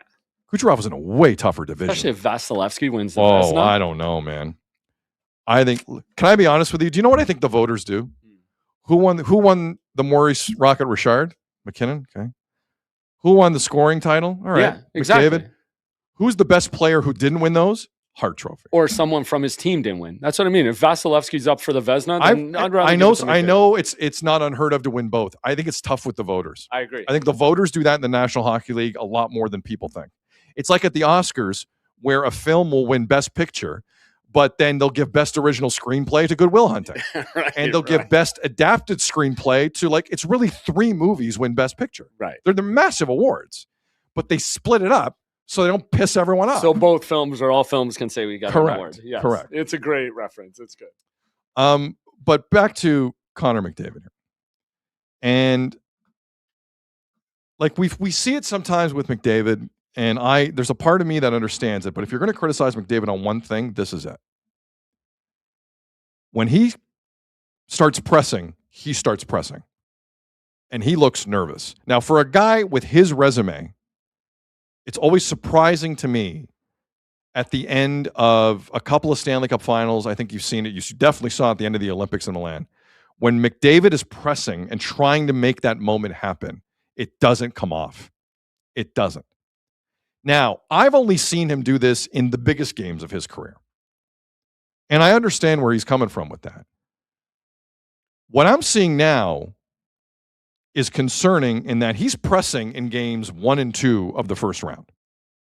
He does not have a point, McDavid, in the first 2 games of that Duck series. I haven't seen that before. Now, there's only 3 postseasons technically left, you could argue, in his Oilers career. He signed for 2 more years at 12.5 this year, 26-27, 27-28, assuming the Oilers get in the playoffs. Assuming. If they were in the East, they might not have. But McDavid was pressing in game 1 and last night in game 2. And you really saw it when they were up 3-2 in the third period. And it was his giveaway that technically led to the goal. But Azzo, if you want to throw that still up for me. I don't want to, I do want to give McDavid some grace here. So for the listening audience, let me describe this to you. Connor McDavid does something that I would kill any member of the Leafs for. He blindly throws a pass in the middle of his own end. No bueno. Now, when McDavid turned around, he saw what you're seeing here. And what you're seeing here is Evan Bouchard and Ryan Nugent-Hopkins. What McDavid doesn't see happen is Bouchard inexplicably goes for a stroll into the neutral zone and leaves that area of the ice. And Ryan Nugent-Hopkins thought number 2 was going to stay there. What ended up happening was a giveaway and a 4-2 lead for the Anaheim Ducks. Ducks go on to win the hockey game last night. Before I continue with McDavid, I would like to acknowledge the evening Evan Bouchard had for the Edmonton Oilers last night. Leave that picture up, Azo, please. Sorry. Leave that picture up. Number 2 goes for a walk here and screws over 97. Evan Bouchard last night, 26 minutes of ice time, no points. He was on the ice for 5 goals against. Any of you who have defended Evan Bouchard down through the years is an idiot. And you have no idea what you're talking about. And I'll leave that there. We can lose the shot, Azo. But for McDavid, it's more of a pressing issue. So on top of the giveaway, McDavid gets his right ankle / right leg tied up with Matthias Ekholm. It didn't look good. He finished the game. It didn't look good. He looked in pain. McDavid for a second straight night, no points. And the power play has not scored a goal for 2 games for the Edmonton Oilers. So there's a lot going on here. On top of that, Connor Ingram has looked awful. Aside from a couple saves in game 1, he's looked awful. He's given up 8 goals in 2 games. Not all his fault, some of it his fault. So don't think that storyline has gone anywhere with the Edmonton Oilers. I like the Connor Ingram story. A shy kid who you put in a big spot. The Oilers have tried this before. It hasn't worked out. We'll see where this goes. With Connor Ingram. But after the game, McDavid was just downtrodden. Now McDavid isn't always the biggest energy guy in the press. I'll acknowledge that. His quotes have gotten a lot better down through the years. No doubt about it. But I heard a concerned 97 for the Edmonton Oilers last night. So the first answer here is about the injury, and he says it's fine. He brushes it off. Obviously he would, but the energy here is not good. Here it is. Through that play with Matthias, how concerned were you right away? I just rolled up on a little bit. It's fine. Safe to say, Connor, that special teams again was a difference here tonight in this one. Yeah, it was. Yeah, special teams was no good. So you talked about last game wanting to maybe tighten things up a little bit on the power play. What do you think happened tonight? I still thought we got looks. I still thought we had chances. Obviously, we got to find a way to score. We can't give up a shorty either. It'll come. On the power play and even 5-on-5, they're knocking down a lot of pucks, or is that them, or is that you guys not executing on the passing like you like? Well, maybe a little bit of both. They're obviously checking hard, and they got good sticks. They're good players. And we haven't been as crisp as we'd like, obviously. Whoa. Azo, am I making too much of the tone? That's following a loss. Yeah. McDavid's not going to be joyful. I understand that. He hates losing, right? Yeah, like a lot of people hate losing. But like if you're an Oiler fan and you hear that, or if you're Chris Knobloch and you hear that, or if you're Stan Bowman and you hear that, or if you're Jeff Jackson and you hear that, where do you like... You know what I started wondering yesterday after all this? Like just watching his play, to your point, not getting a point in the first 2 games, and then hearing that after, is he finally running out of gas, man? Like this guy's played 1 to 2 straight Stanley Cups, played in the 4 Nations, played in the Olympics, like...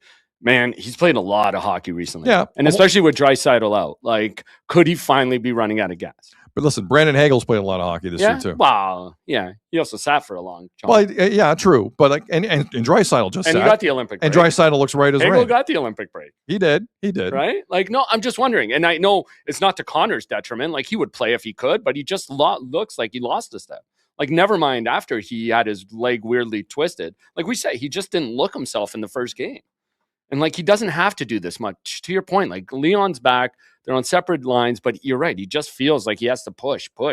And if he is, like, maybe he needs to just chill out a little bit and, like, get it back. Because, yeah, they won the first game without him getting a point. But last night they couldn't. And this team is never going to commit anything good on defense. And they need their goalie to stand on their head to win. Because even when they're down 4-2, like, they were still in it because they're pushing. It's the only way. This has to be an offensive team. And every game is going to be 6-4, 5-4. Like, yeah, I mean, again, I know Hagel didn't play a ton of minutes in the Olympics. We played like 14, 15 minutes a time. No, I know. So all I'm saying is I feel McDavid is like game 6-7 cup final pushing right now. And if that is happening, I think it speaks to the severity of the situation in his mind. He was devastated in Milan, obviously. That's devastated. Everyone was. But like now his legacy's front and center. Front and center. No, for sure. And you can see it on the ice a little bit. Yeah. Here. Like I think you can see it. And someone has to pull 97 aside. I don't know who's going to do it. And say, you're not winning the cup in games 1 and 2 against Anaheim right now. Like, just relax. Because the Ducks right now have the edge. That's a big win for the Ducks. Joel Quenneville's not a dumb guy. Oilers should be a little concerned about this. Quenneville is better than your coach. He's way better than your coach. Mm-hmm. You should be a little concerned. I felt I could feel the pressing. I could hear the pressing afterward. And he needs to relax, man. Yeah. He needs to relax. Now you got the injury. So I don't know what the injury is going to do to him. Now, Chris Johnston was in the room. You could see him. You could see him in the picture. You could see him in the picture. Yeah, it made me smile. And Chris Johnston made a good point at SportsCenter last night in that McDavid came in barefoot, wasn't hiding anything. There was no ice. There was no treatment on the right leg. Nothing was going on. Now, maybe McDavid wanted you to see that. Right. But there was no obvious limp. Like Chris Johnston would have reported that. He would have 100%. Took him a while to come back out, skated around a bit, went to the bench. Yes. Was keeled over a bit. But I just think that's concerning. I think that's concerning. To your point, I was thinking more physically. I didn't even think about the emotional aspect of it all. Like with the 2 Stanley Cup Finals losses, then the Olympic loss. Like, man, it's a lot. And like Moose in the chat doesn't agree with it. I don't think so, Azo. I think he has little faith in this team. This comes from someone in Edmonton. Like Moose is like, imagine that too. And that's what I mean with Draisaitl being back. Maybe he can ease up a bit, but I think he just feels that pressure, to your point. Maybe. Thinking about his legacy, that he has to carry this team through everything, given the shakiness on defense in net. Like, especially when Ingram's not playing well. He thinks he has to do more. There's a lot of pressure, and that weighs on you, man. This Connor Ingram thing has not looked good, man. No. He looked lost last night. Lost. And I know people are saying, oh, there was traffic in front of him. Some of it wasn't traffic.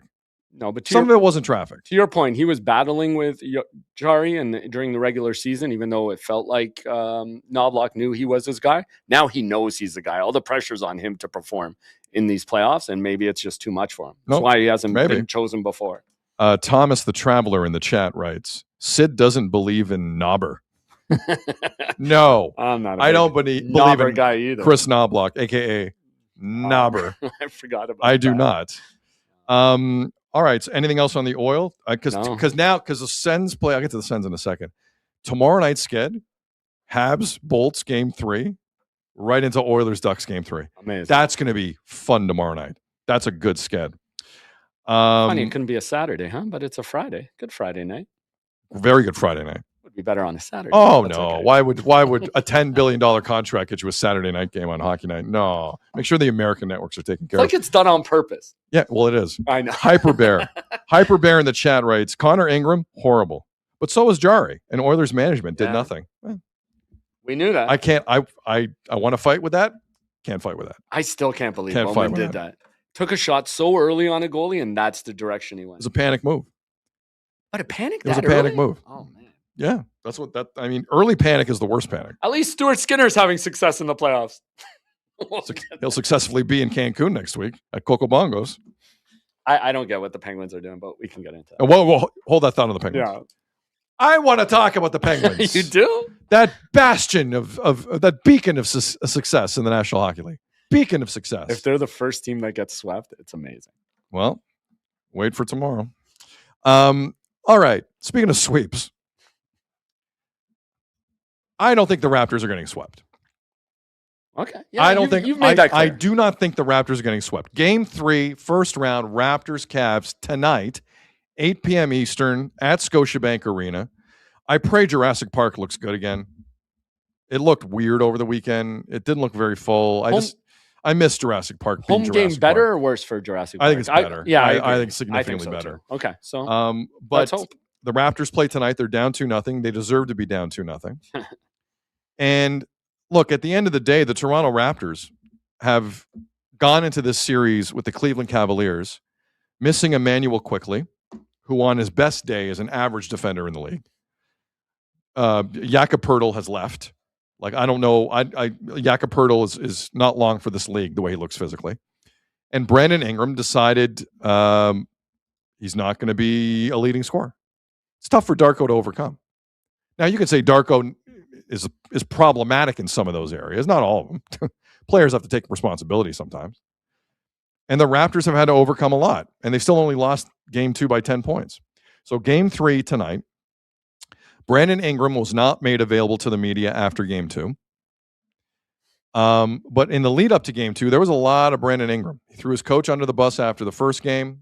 I need to get better shots. Brandon Ingram goes out in game 2, gets 7 points with 5 turnovers. Is just a disaster. He is a disaster. Now, to the Raptors' credit, they made Brandon Ingram available to the media yesterday at OVO Center in downtown Toronto, where the Raptors work out and train and practice and do all their things.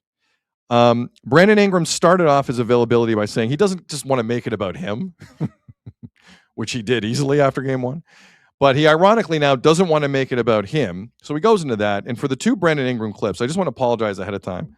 I believe someone in Raptors PR left the microphone next to the loudest keyboard typer in the history of time. I'm sorry about this. I don't know how this happened. It is ridiculous. It's a weird thing to hear for a team at an NBA level, but you can hear Brandon Ingram. You can make out Brandon Ingram, but boy, is someone hitting /return and typing a lot. So this is Brandon Ingram talking about not wanting to make it about him going into game 3. That I won't miss all my shots, that I'll find a rhythm. But, I'm also confident in our team. I don't want to sit up here and make this about what I'm doing on the basketball floor. I know when I'm going that the team is effective and maybe more effective, but, it's a collective thing, how we are connected on the offensive end, how I'm also running in transition with the rest of the guys, getting more opportunities on rebounds to bring the basketball up the floor. It's a lot more things that I can do than just thinking about getting the basketball, and got to take that into account when the defense attention is on me the whole time. Here in the chat writes, someone going to town on Counter-Strike. I like that's a lot. Cali Creation. SOS. Oh, sorry, where was it? Wrong one. SOS. SOS. SOS. Oh man, it's pretty good. Oh wow. Yeah. That's a hell of a game of Wordle going on there. That's Keith Pelly's Raptors data entry guy. Just going like nuts. Data entry. Yes. How do we win? Yes. How do we win? Ingram needs to score. Asking AI, how does Brandon Ingram score? Yes, exactly. Enter. So it continues. And again, the keyboard warrior is still in this next clip. I apologize. But I want you to ignore the keyboard warrior and listen to Brandon Ingram talk about what he likes to do when he's struggling. This is one of the better Raptor playoff clips I've heard in a long time. Now, there haven't been many over the last 4 years. But Brandon Ingram was asked, I believe it was from Danielle Michaud of Sportsnet, like, who do you go to when you're struggling? Like, who are your confidants? Like how do you get back to being you? And this was an excellent answer, I thought. Here's Brandon Ingram and the keyboard again. It's always there for me, my coaches, my support team at home. But, I like to sit in disappointment for a little bit, just to, see where I went wrong, give myself some gratitude, think about the things that went well, and then get back into the fight and continue fighting. PL Benz in the chat. Sounds like Brian Colangelo's burner account going strong there. Deep cut. That's pretty good, though. Deep I like it. cut. Hyperbear in the chat. It's Morse code for sweep. It's tough. That keyboard was in our ear. It was. What the hell was that about? How would that happen? How does that happen? That's a great question. I thought that when I heard it too. Because someone like we're gonna play Darko here in a second. It's not there for Darko, really. You don't think it's gone. Well, once it starts, what are you gonna do? Say shut the hell up with that. What do you mean? What are you gonna do? Move the mic. Is it transcribing him? Was the only thing I was thinking. Listen, someone's doing their job. It's a writer transcribing, but do you have to put every microphone in the room next to it? Jesus. My God. All right, but the comment, I like to sit in it for a while if I'm struggling. It's a good quote. Great quote. Brandon Ingram did more than sit in it. He checked into the hotel, sit in it, unpacked, and stayed 3 nights. He's been in it for a few nights now. But he didn't think the first night was his fault, right? He didn't think game 1 was his fault. There was proper deflection and lack of blame. Yes. There's nothing to be said about game 2. He knows that's on him. They ran plays for him. I think part of the problem here is I don't want one of my leaders coming off the way he came off after game 1. Right. That got picked up by a lot of people around the NBA. A lot of NBA player podcasts murdered him on it. Yeah, and I don't like Paul Pierce, but Paul Pierce destroyed him on it. There was a few others. I think hearing that from his peers really might have shook him. I mean, potentially. I think it didn't shake him enough to have a better night than 7 points. I mean, again, when that pressure's on you to perform in the light, like maybe that's why you have to sit in it a bit. Potentially. Okay, I'm happy to report in this Darko clip, I don't think the keyboard's there. Damn it. I actually kind of like the keyboard thing now. It was it was ridiculous how that sounded. But Darko is talking about Brandon Ingram and basically makes the argument that because he just won Eastern Conference Player of the Week, everything's going to be fine. I'm not kidding. Here's Darko. Around Brandon now for a year plus. He cares about winning so much, and he first of all he wants to play for his own standard. He wants to help his teammates, and he wants to win. And 7 days ago, he was Eastern Conference Player of the Week. He's the best in the world. Everybody's like kissing him and saying, you're the best in the world. Now people are trying to create narrative that's not there. Like he's trying really hard. He's trying to help his teammates. This game, he did not make his shots that he's usually making. I'll take those shots all over. Like I have utmost trust, and we've seen it so many times this year that every time when if he has a bad performance shooting wise, that he bounces back from that very quickly. So we believe in BI. Our whole team believes in BI. I'll go in war and fight with this guy any day of the week. A lot of BI belief. Shooter in the chat writes, Darko and John Schneider, literally the same. It's like the Office meme. It's the same picture. Feels like it's the same. For the record, if you're going to pull up Eastern Conference Player of the Week as your example that things will be fine, there is a drawer in Shea Gilgeous-Alexander's condo or house where it's just Western Conference Player of the Week awards, and he shuts it and he never looks at it again. It is the most irrelevant thing in the NBA. Okay. Do not cite Eastern Conference Player of the Week and say, relax. Come on, Darko. Who did they play that week? He won Eastern Conference Player of the Week out of curiosity? I'm trying to think. I went to look at it. I wanted to see who else. It was the final week of the season. I know the Nets were on the schedule. Final week of the season when a lot of stars might be sitting to rest for the playoffs. Come on, man. Anyways, and have you ever heard anybody say he's the best in the world? Who says best in the world because you won Player of the Week? That's a wild thing to say. Very. They don't think we know anything. I'm telling you. Listen how John Schneider and Darko and other coaches walk into this city in basketball and baseball specifically.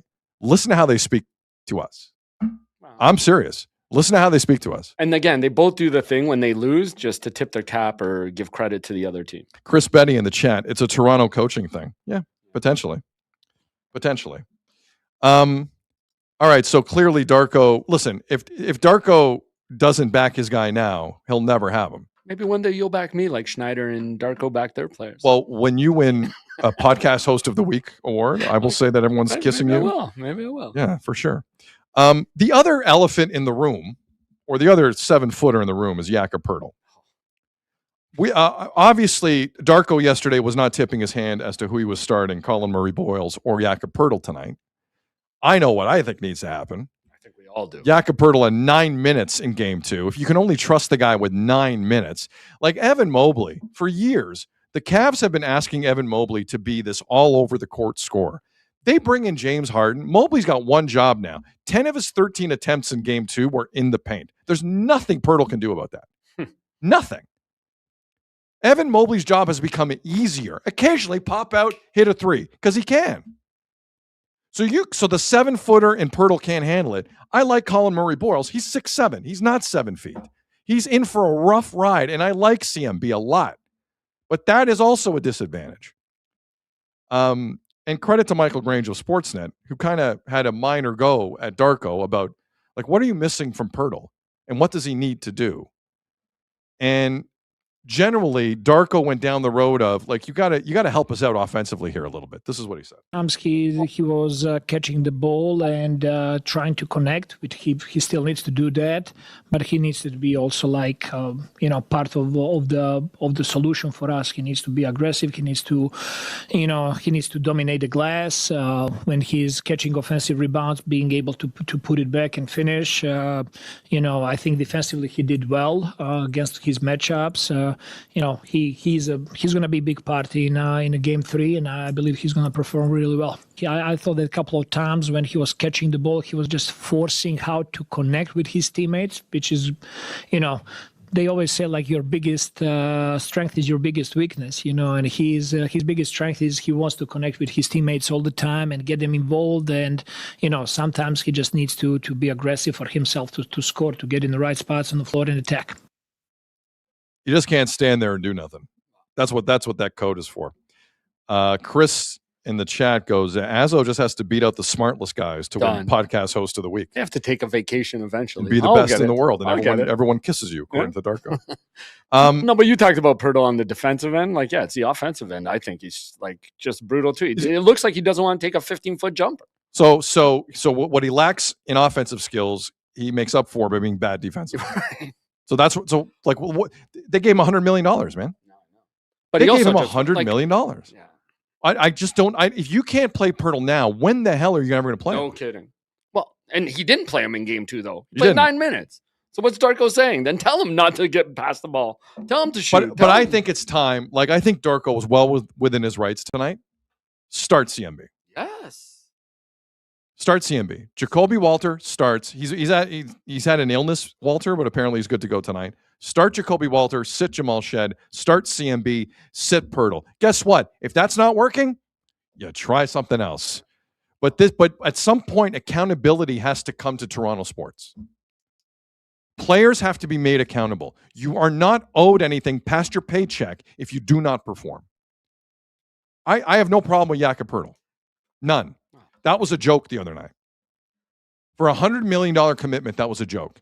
And if his back is injured, then put him in jeans and get him the hell out of there. Enough.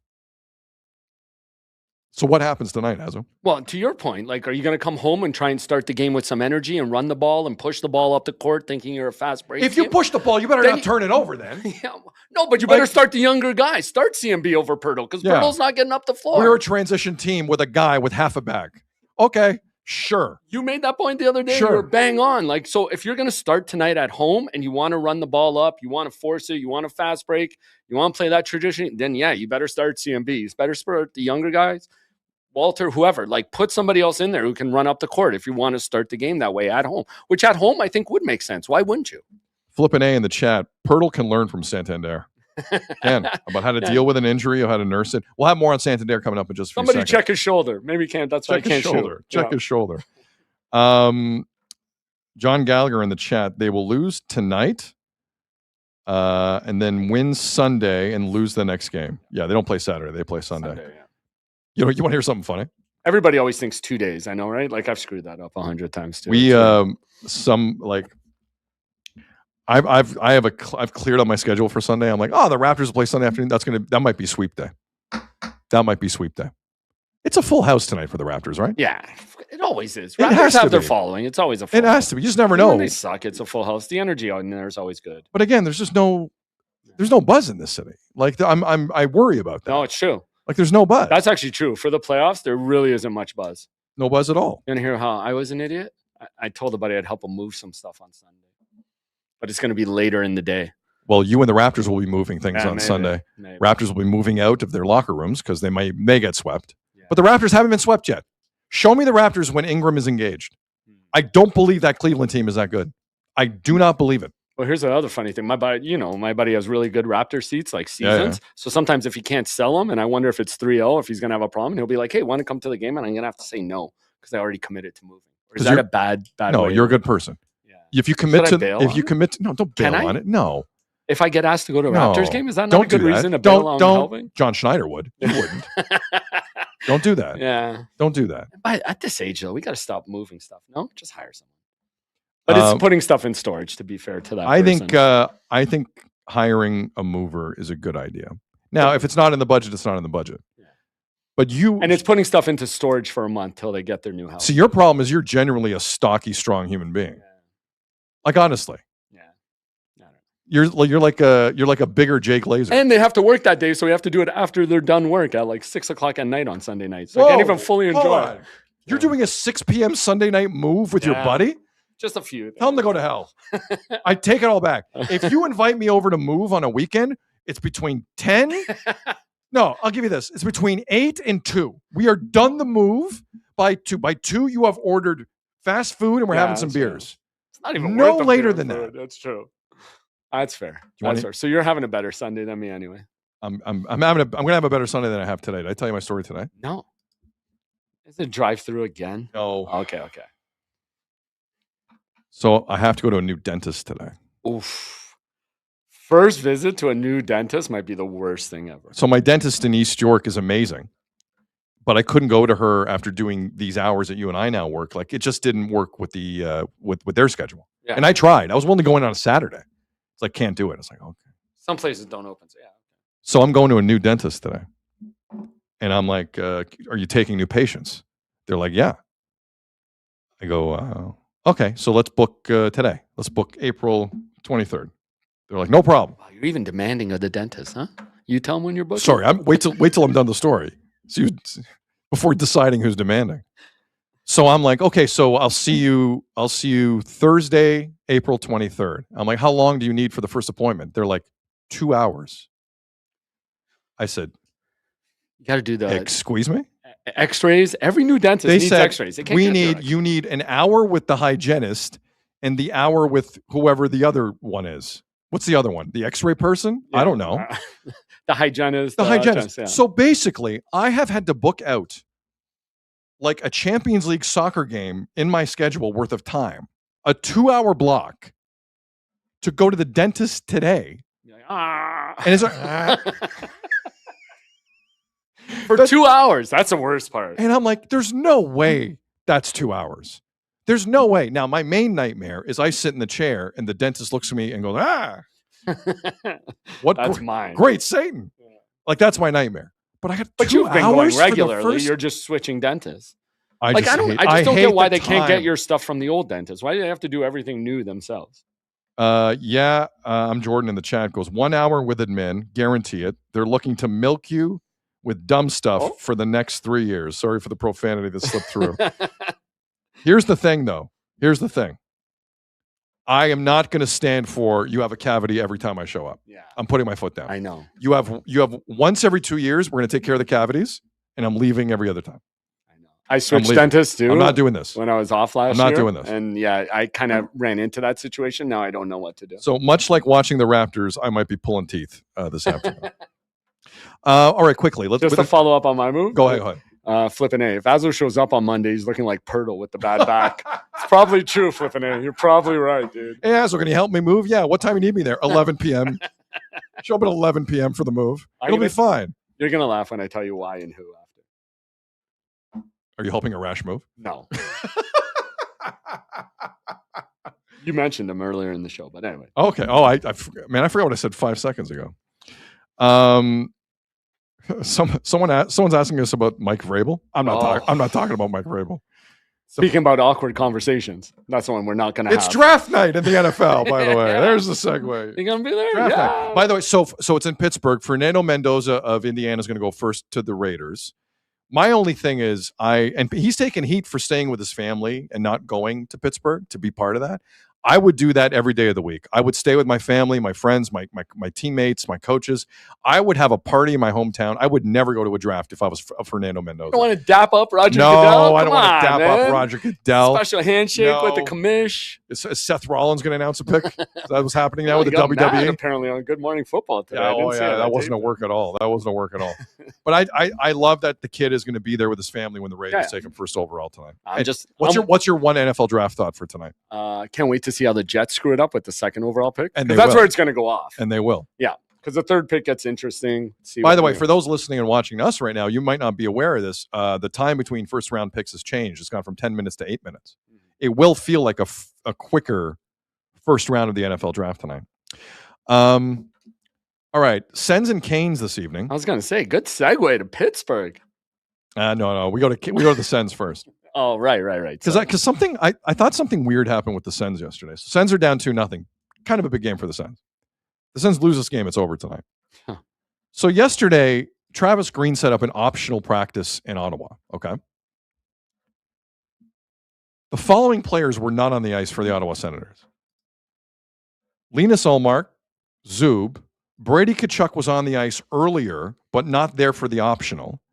Jordan Spence, Shane Pinto, Tim Stutzla, Zetterberg, Dylan Cousins, Claude Giroux, Ridley Gregg, Thomas Chabot, and Jake Sanderson were not on the ice. Now, Chabot and Sanderson played over 40 minutes in game 2. Fresh back from injury. Yeah, I understand that. Yeah. Like, Brady Tkachuk was there, but he wasn't skating with the team. Allmark's not there. Spence is not there. Stutz is like, it felt like there were a lot of guys after a day off who took another day off. Yeah. Now, I don't listen. It's the postseason. Everyone's injury situation is different, and everything's very secretive. And I listened to Travis Green yesterday. Man, is that to the Ottawa media? Good for you, because that guy can get uncomfortable. Travis Green can get uncomfortable to be around. He is just, when he's not in the mood, you know it. You know it. And it's just tough to try and do your job sometimes. But like, they tried, and I just was, he seemed a little ornery about the fact that not everyone was there. So if it bothers you that not everyone's there, fine. Don't have an optional practice. Yeah. Just give him the he came off to me like a coach who was surprised so many people took the option and said, I'm not going to be there. So anyway, I just wanted to point that out. I thought it was strange. One, he's down 0-2. No wonder he's in a bad mood. Two, like at this point, you know what you're doing. You're not changing everything. You're not Darko who doesn't know what the identity of your team is. But they weren't perfect in 2 games. They need to get together. Sure. Sorry, with all due respect. respect. That's why you have an optional one. Bring the guys in you got to work on stuff with. No, and the other guys. What I'm saying is that's why you don't have an option. Yeah. If you have stuff to work on, bring them in. You had the day off before. I don't know.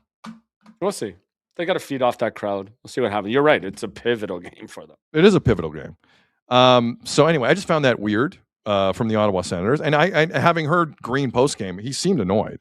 He seemed a little annoyed by it. You know who's not annoyed? Philadelphia Flyer fans.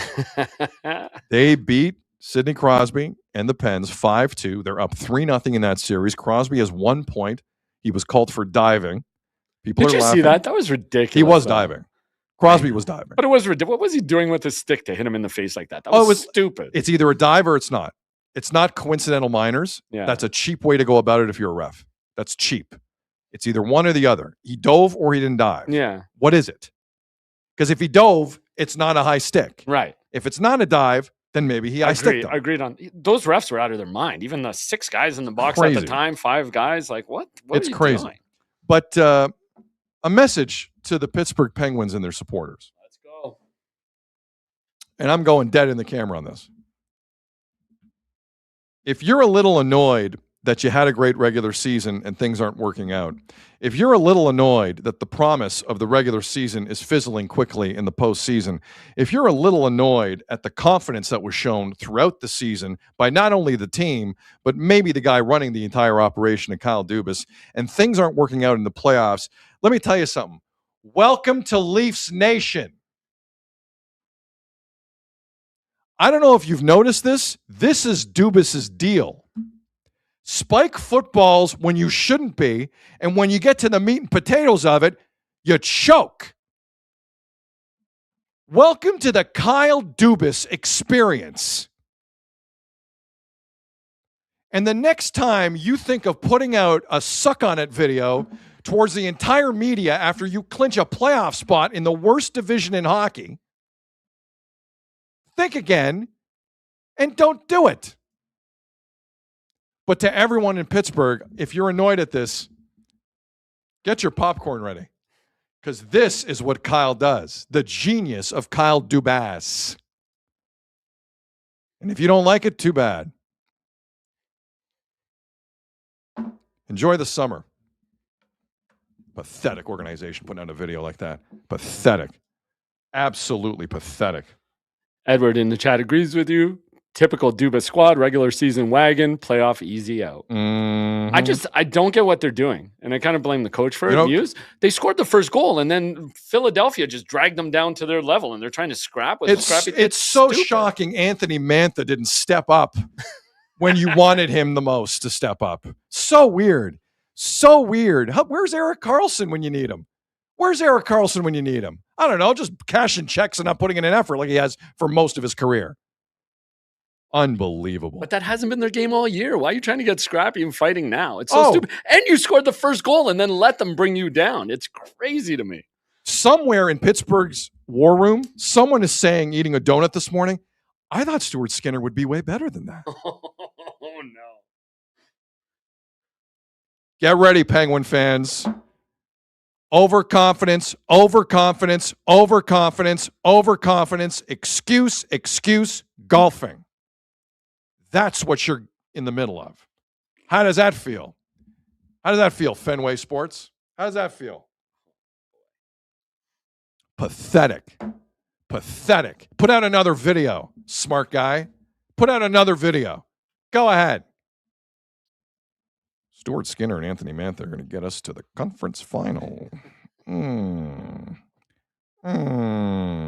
Sault Ste. Marie. Get out of here. Unreal.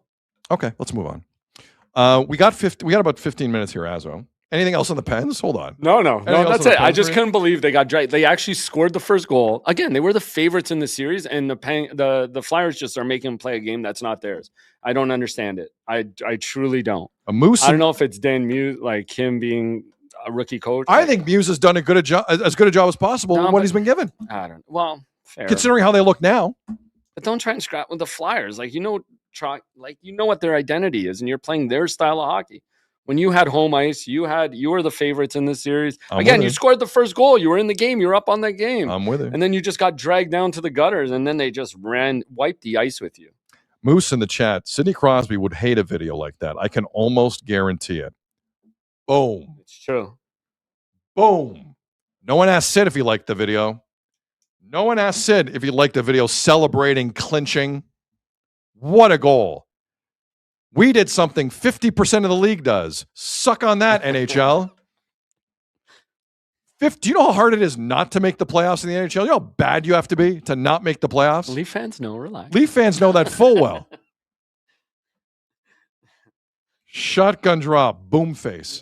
100% boom face. Kyle Dubas. It's the reverse boom face because Dubas thought he was getting the boom face and it came right back. Swinging it. Didn't see it coming. Golf. If you're writing code for Dubas's career, if you're a computer programmer, you're writing code, that's the code. I thought Anthony Mantha was going to win everything for him. Guess it didn't happen. I'm getting my ass kicked from a kid from college. Get out of here. Pathetic. 6 guys hugging in the penalty box after that was quite the sight, though. The Flyers penalty box was pretty good. That celebration. Zegras goes over to celebrate with them, and they're all just hugging each other. Correct. That actually put a smile on my face. That was awesome. And, I'm not a Trevor Zegras guy. No. Kind of like him in the series. Yeah. I kind of like him in the big moments, you love guys like that. Yeah, a little bit of showboaty. It's awesome. It's true. Okay. We're about 50 days away from the FIFA World Cup. Believe it or not. And some things have been percolating here that I think we need to talk about. So, as we know, global tensions between the USA and Iran have escalated over the past, what's it been now? 5 weeks? Hasn't been that long. Iran are in the World Cup. The United States will be hosting the World Cup with Mexico and Canada. That's the deal. There's been a lot of talk about Iran's place in this tournament. Iran are scheduled to open up their World Cup 53 days from now at SoFi Stadium in Inglewood, California against New Zealand. And there's a lot of talk about whether or not they're going to be there and how this is going to work. And the tension is high because the White House has sent out, as you know, a lot of messages. I saw one yesterday I wasn't expecting. So a special envoy to the United States, a guy named Paolo Zampoli, told the Financial Times this, quote, I confirm I have suggested to Trump and to FIFA that Italy replace Iran at the FIFA World Cup. Now, if you'll remember, and if you've watched this program at all, you know Italy didn't qualify for the World Cup because of not good. But America is making the argument, listen, they're 4-time winners. They should be in. I think most of us agree with that. That's not how it works. You got to win a qualifier now and again, or know how to defend if you're best owner. FIFA did not comment on this suggestion, but highlighted a statement made by FIFA President Gianni Infantino last week, where he said this, quote, the Iranian team is coming to America for sure, end quote. Iran today also confirmed they are planning to take part in this FIFA World Cup. The interesting thing is with Italy is because they don't allow in these tournaments to have Europe with more than 2 teams in any group. The only European team in this group is Belgium. So hypothetically speaking, if we go down this road, if Iran weren't there and they did supplant it with a European team, it would make sense in terms of the draw. However, I think to be fair about it, if Iran don't go, you have to pick a team from the Asian Soccer Federation because that's where the qualifying took place. And I think that's what they would do, whether it's UAE or another country, I'm not sure. Because Iraq did qualify. Iraq's going. Iraq were the first favorite to go, but they got in, unlike Italy, because they won their games when they should have. So there's that. My take on that is very simple. Nothing would surprise me at this point. Nothing would surprise me. Everything's on the table. I think it's 50-50 either way, whether Iran is in America for this tournament. That's as gently as I can say it. So that's the update with Iran, which is becoming, sporting-wise, I understand the priorities, but sporting-wise in our world, pretty big stories developing there with Iran. The other thing that happened yesterday involved one of the favorites for the competition, and that's Spain. Now,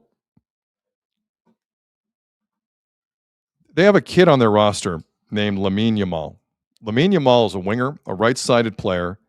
At the age of 17, he was the best player at Euro 2024 when Spain won.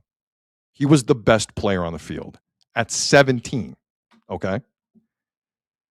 And by the time that World Cup final happens in New Jersey on July the 19th, he's still going to be a teenager. I think, he technically will be.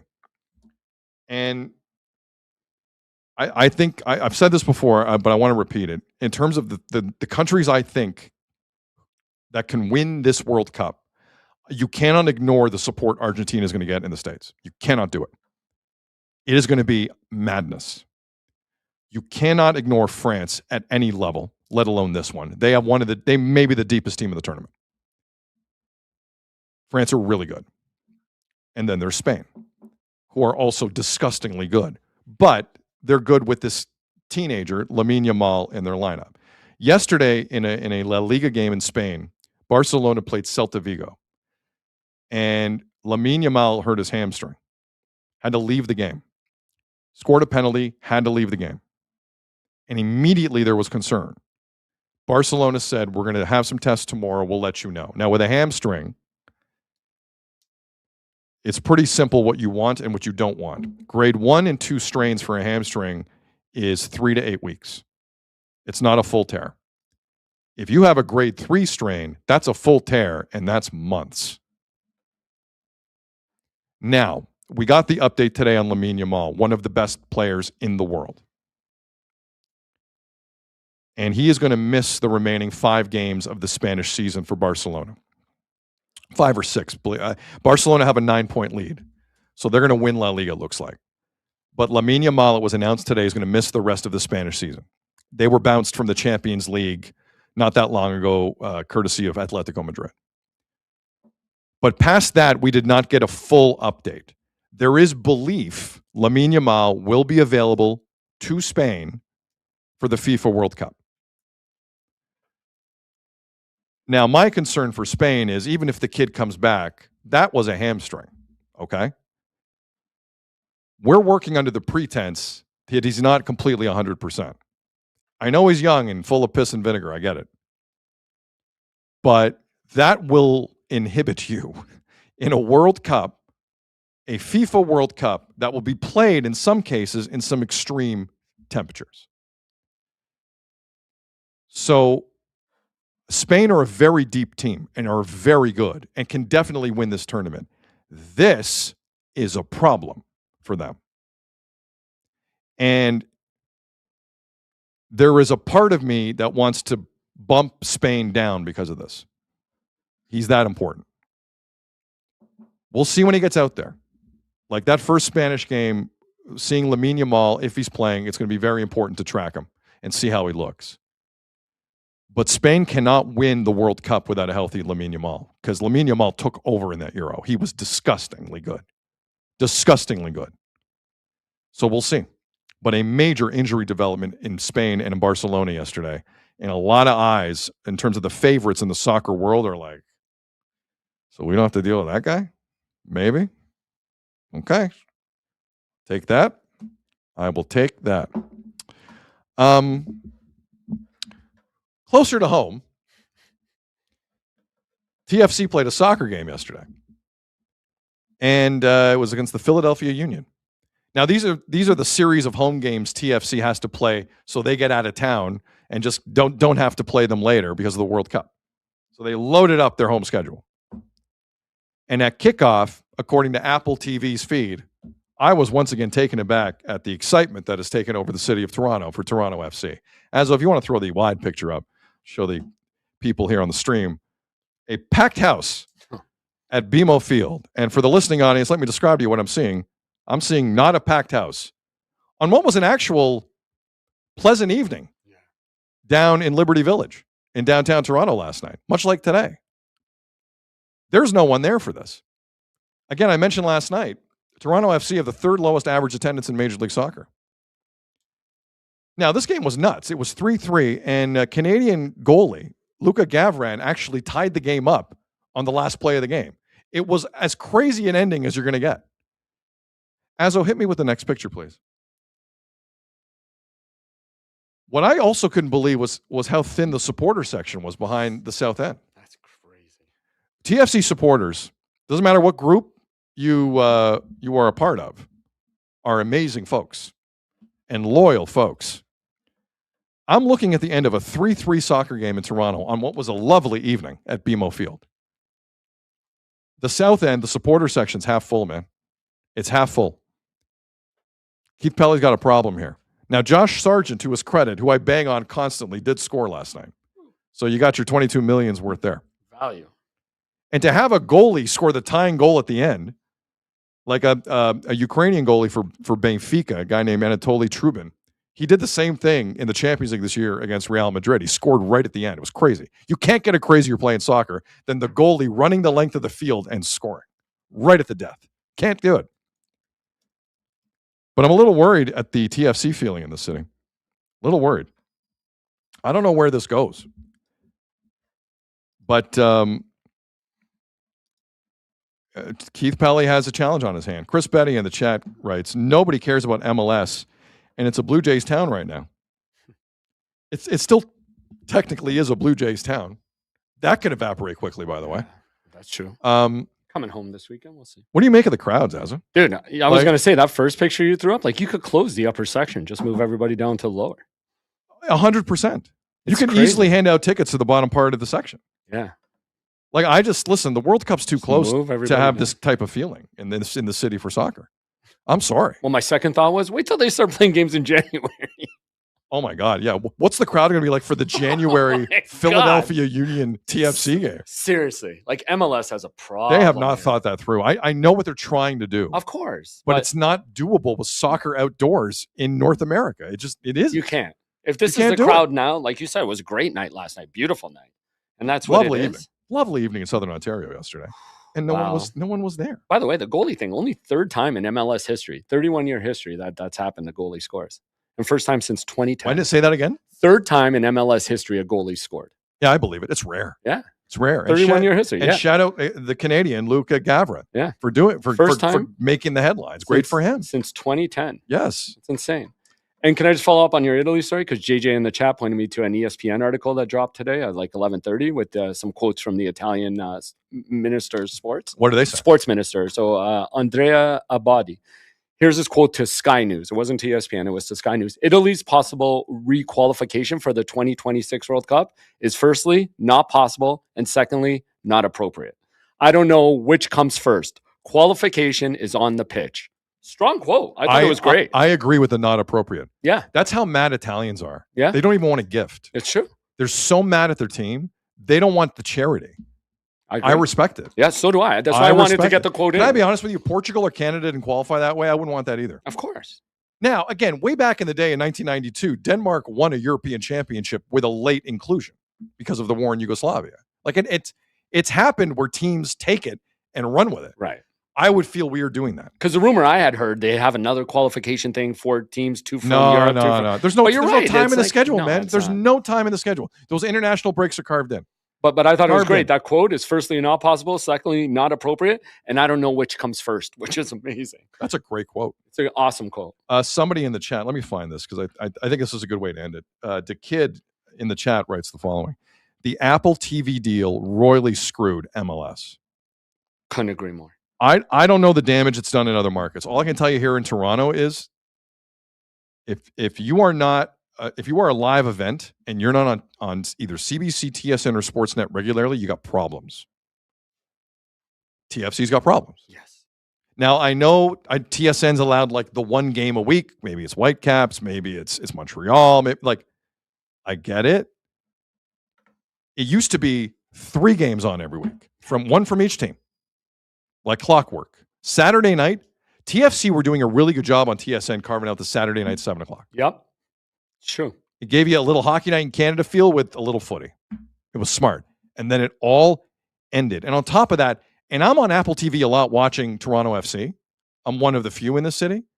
They make you work for it. It's not some easy app to navigate to get to the MLS section. I agree 100%. It is not simple Even when at baseball's on there, it's tough sometimes. It's weird. It's weird. It's tough. It's hard. Anyway, I just, listen, one day, this MLS Apple TV thing is going to get rectified because this is not helping MLS. No. This is not helping MLS. And again, with the schedule coming up, seems even crazier to me. But I want to separate the TV deal and the fact that Pelly said the rebuild is already done and they already fixed it. TFC cannot win a game. They cannot win a game right now. Unbeaten in 8. They're not losing. As though they're not losing. But that's what you want, right on the line. 50%. Right. Oh, man. All right. Any final thoughts, Azzo? I want to get to a couple comments. I want to give one shout out. So Richard in the chat, best part about TFC is the Jets table in the BMO club. Are you good at Jets? I suck at Jets. My dad's good at Jets. Yeah? Really? Yeah. No way. Oh, yeah. Tell me Growing up in Portugal, the little bars here and there. Oh, yeah. Very familiar. Chris Brady wants to know on the Raptors. Raptors out of the playoffs before the Drake ice melts? Nah. Is the ice still there? Are the firemen still like trying to hose it down, which is ridiculous? All I care about is all these public services that have been used to deal with the ice in downtown Toronto. Drake had an ice promo for his release date. It was actually kind of brilliant the way he did it. Yeah.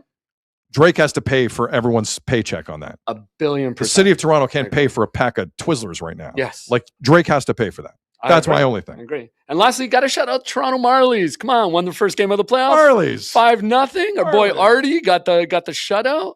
What is it? Pizzetta scored. Grew scored. Cowan got an assist. Come on. Now, but don't forget. The Calder Cup means nothing. Don't tell Kyle Dubas that. I'm just trying to end the show on a positive note. Marlies won. Let's go. The Calder Cup means nothing. I heard there was a sparse crowd there too. So I don't know how much the city loves soccer. All right. Go watch Gruel and Pizzetta play. I go down to Coca-Cola Coliseum anytime to watch. I would too. And get into Scepters. Scepters had a low-scoring game the other night. Did it cost them the playoffs? I think so. Okay, anyway, but those games are sold out all the time. Yeah. They're a great game. I want to go one of those too. Anyways. We saw a lot of Scepter jerseys. We did. Anyways, want to end on that positive note because, I'm the one who has to bring the positivity. All I'm saying. Yes. The classically positive Jeff Azzopardi. That's the person I know. Wait till Monday when I show up with all this K-tape. See, I didn't want to tell you. I have like 5 around my groin right now. Didn't even want to say it. And guess what? John Schneider also didn't know about that. That's true. Didn't know. All right. Our apologies. We wanted to talk about Anthony Santander, but we ran out of time. On behalf of Jeff Azzopardi and everyone here at Sick Media, my name is Sid. You've been watching and listening to the Sid Seixeiro Show, powered by Sick Media. Enjoy the rest of your day. Let's see what tomorrow brings. Take care. We'll talk soon. And that's a wrap. Hope you don't miss us too much until next time. Follow the Sid Seixeiro Show on YouTube, X, Instagram, Facebook, and wherever you get your podcasts.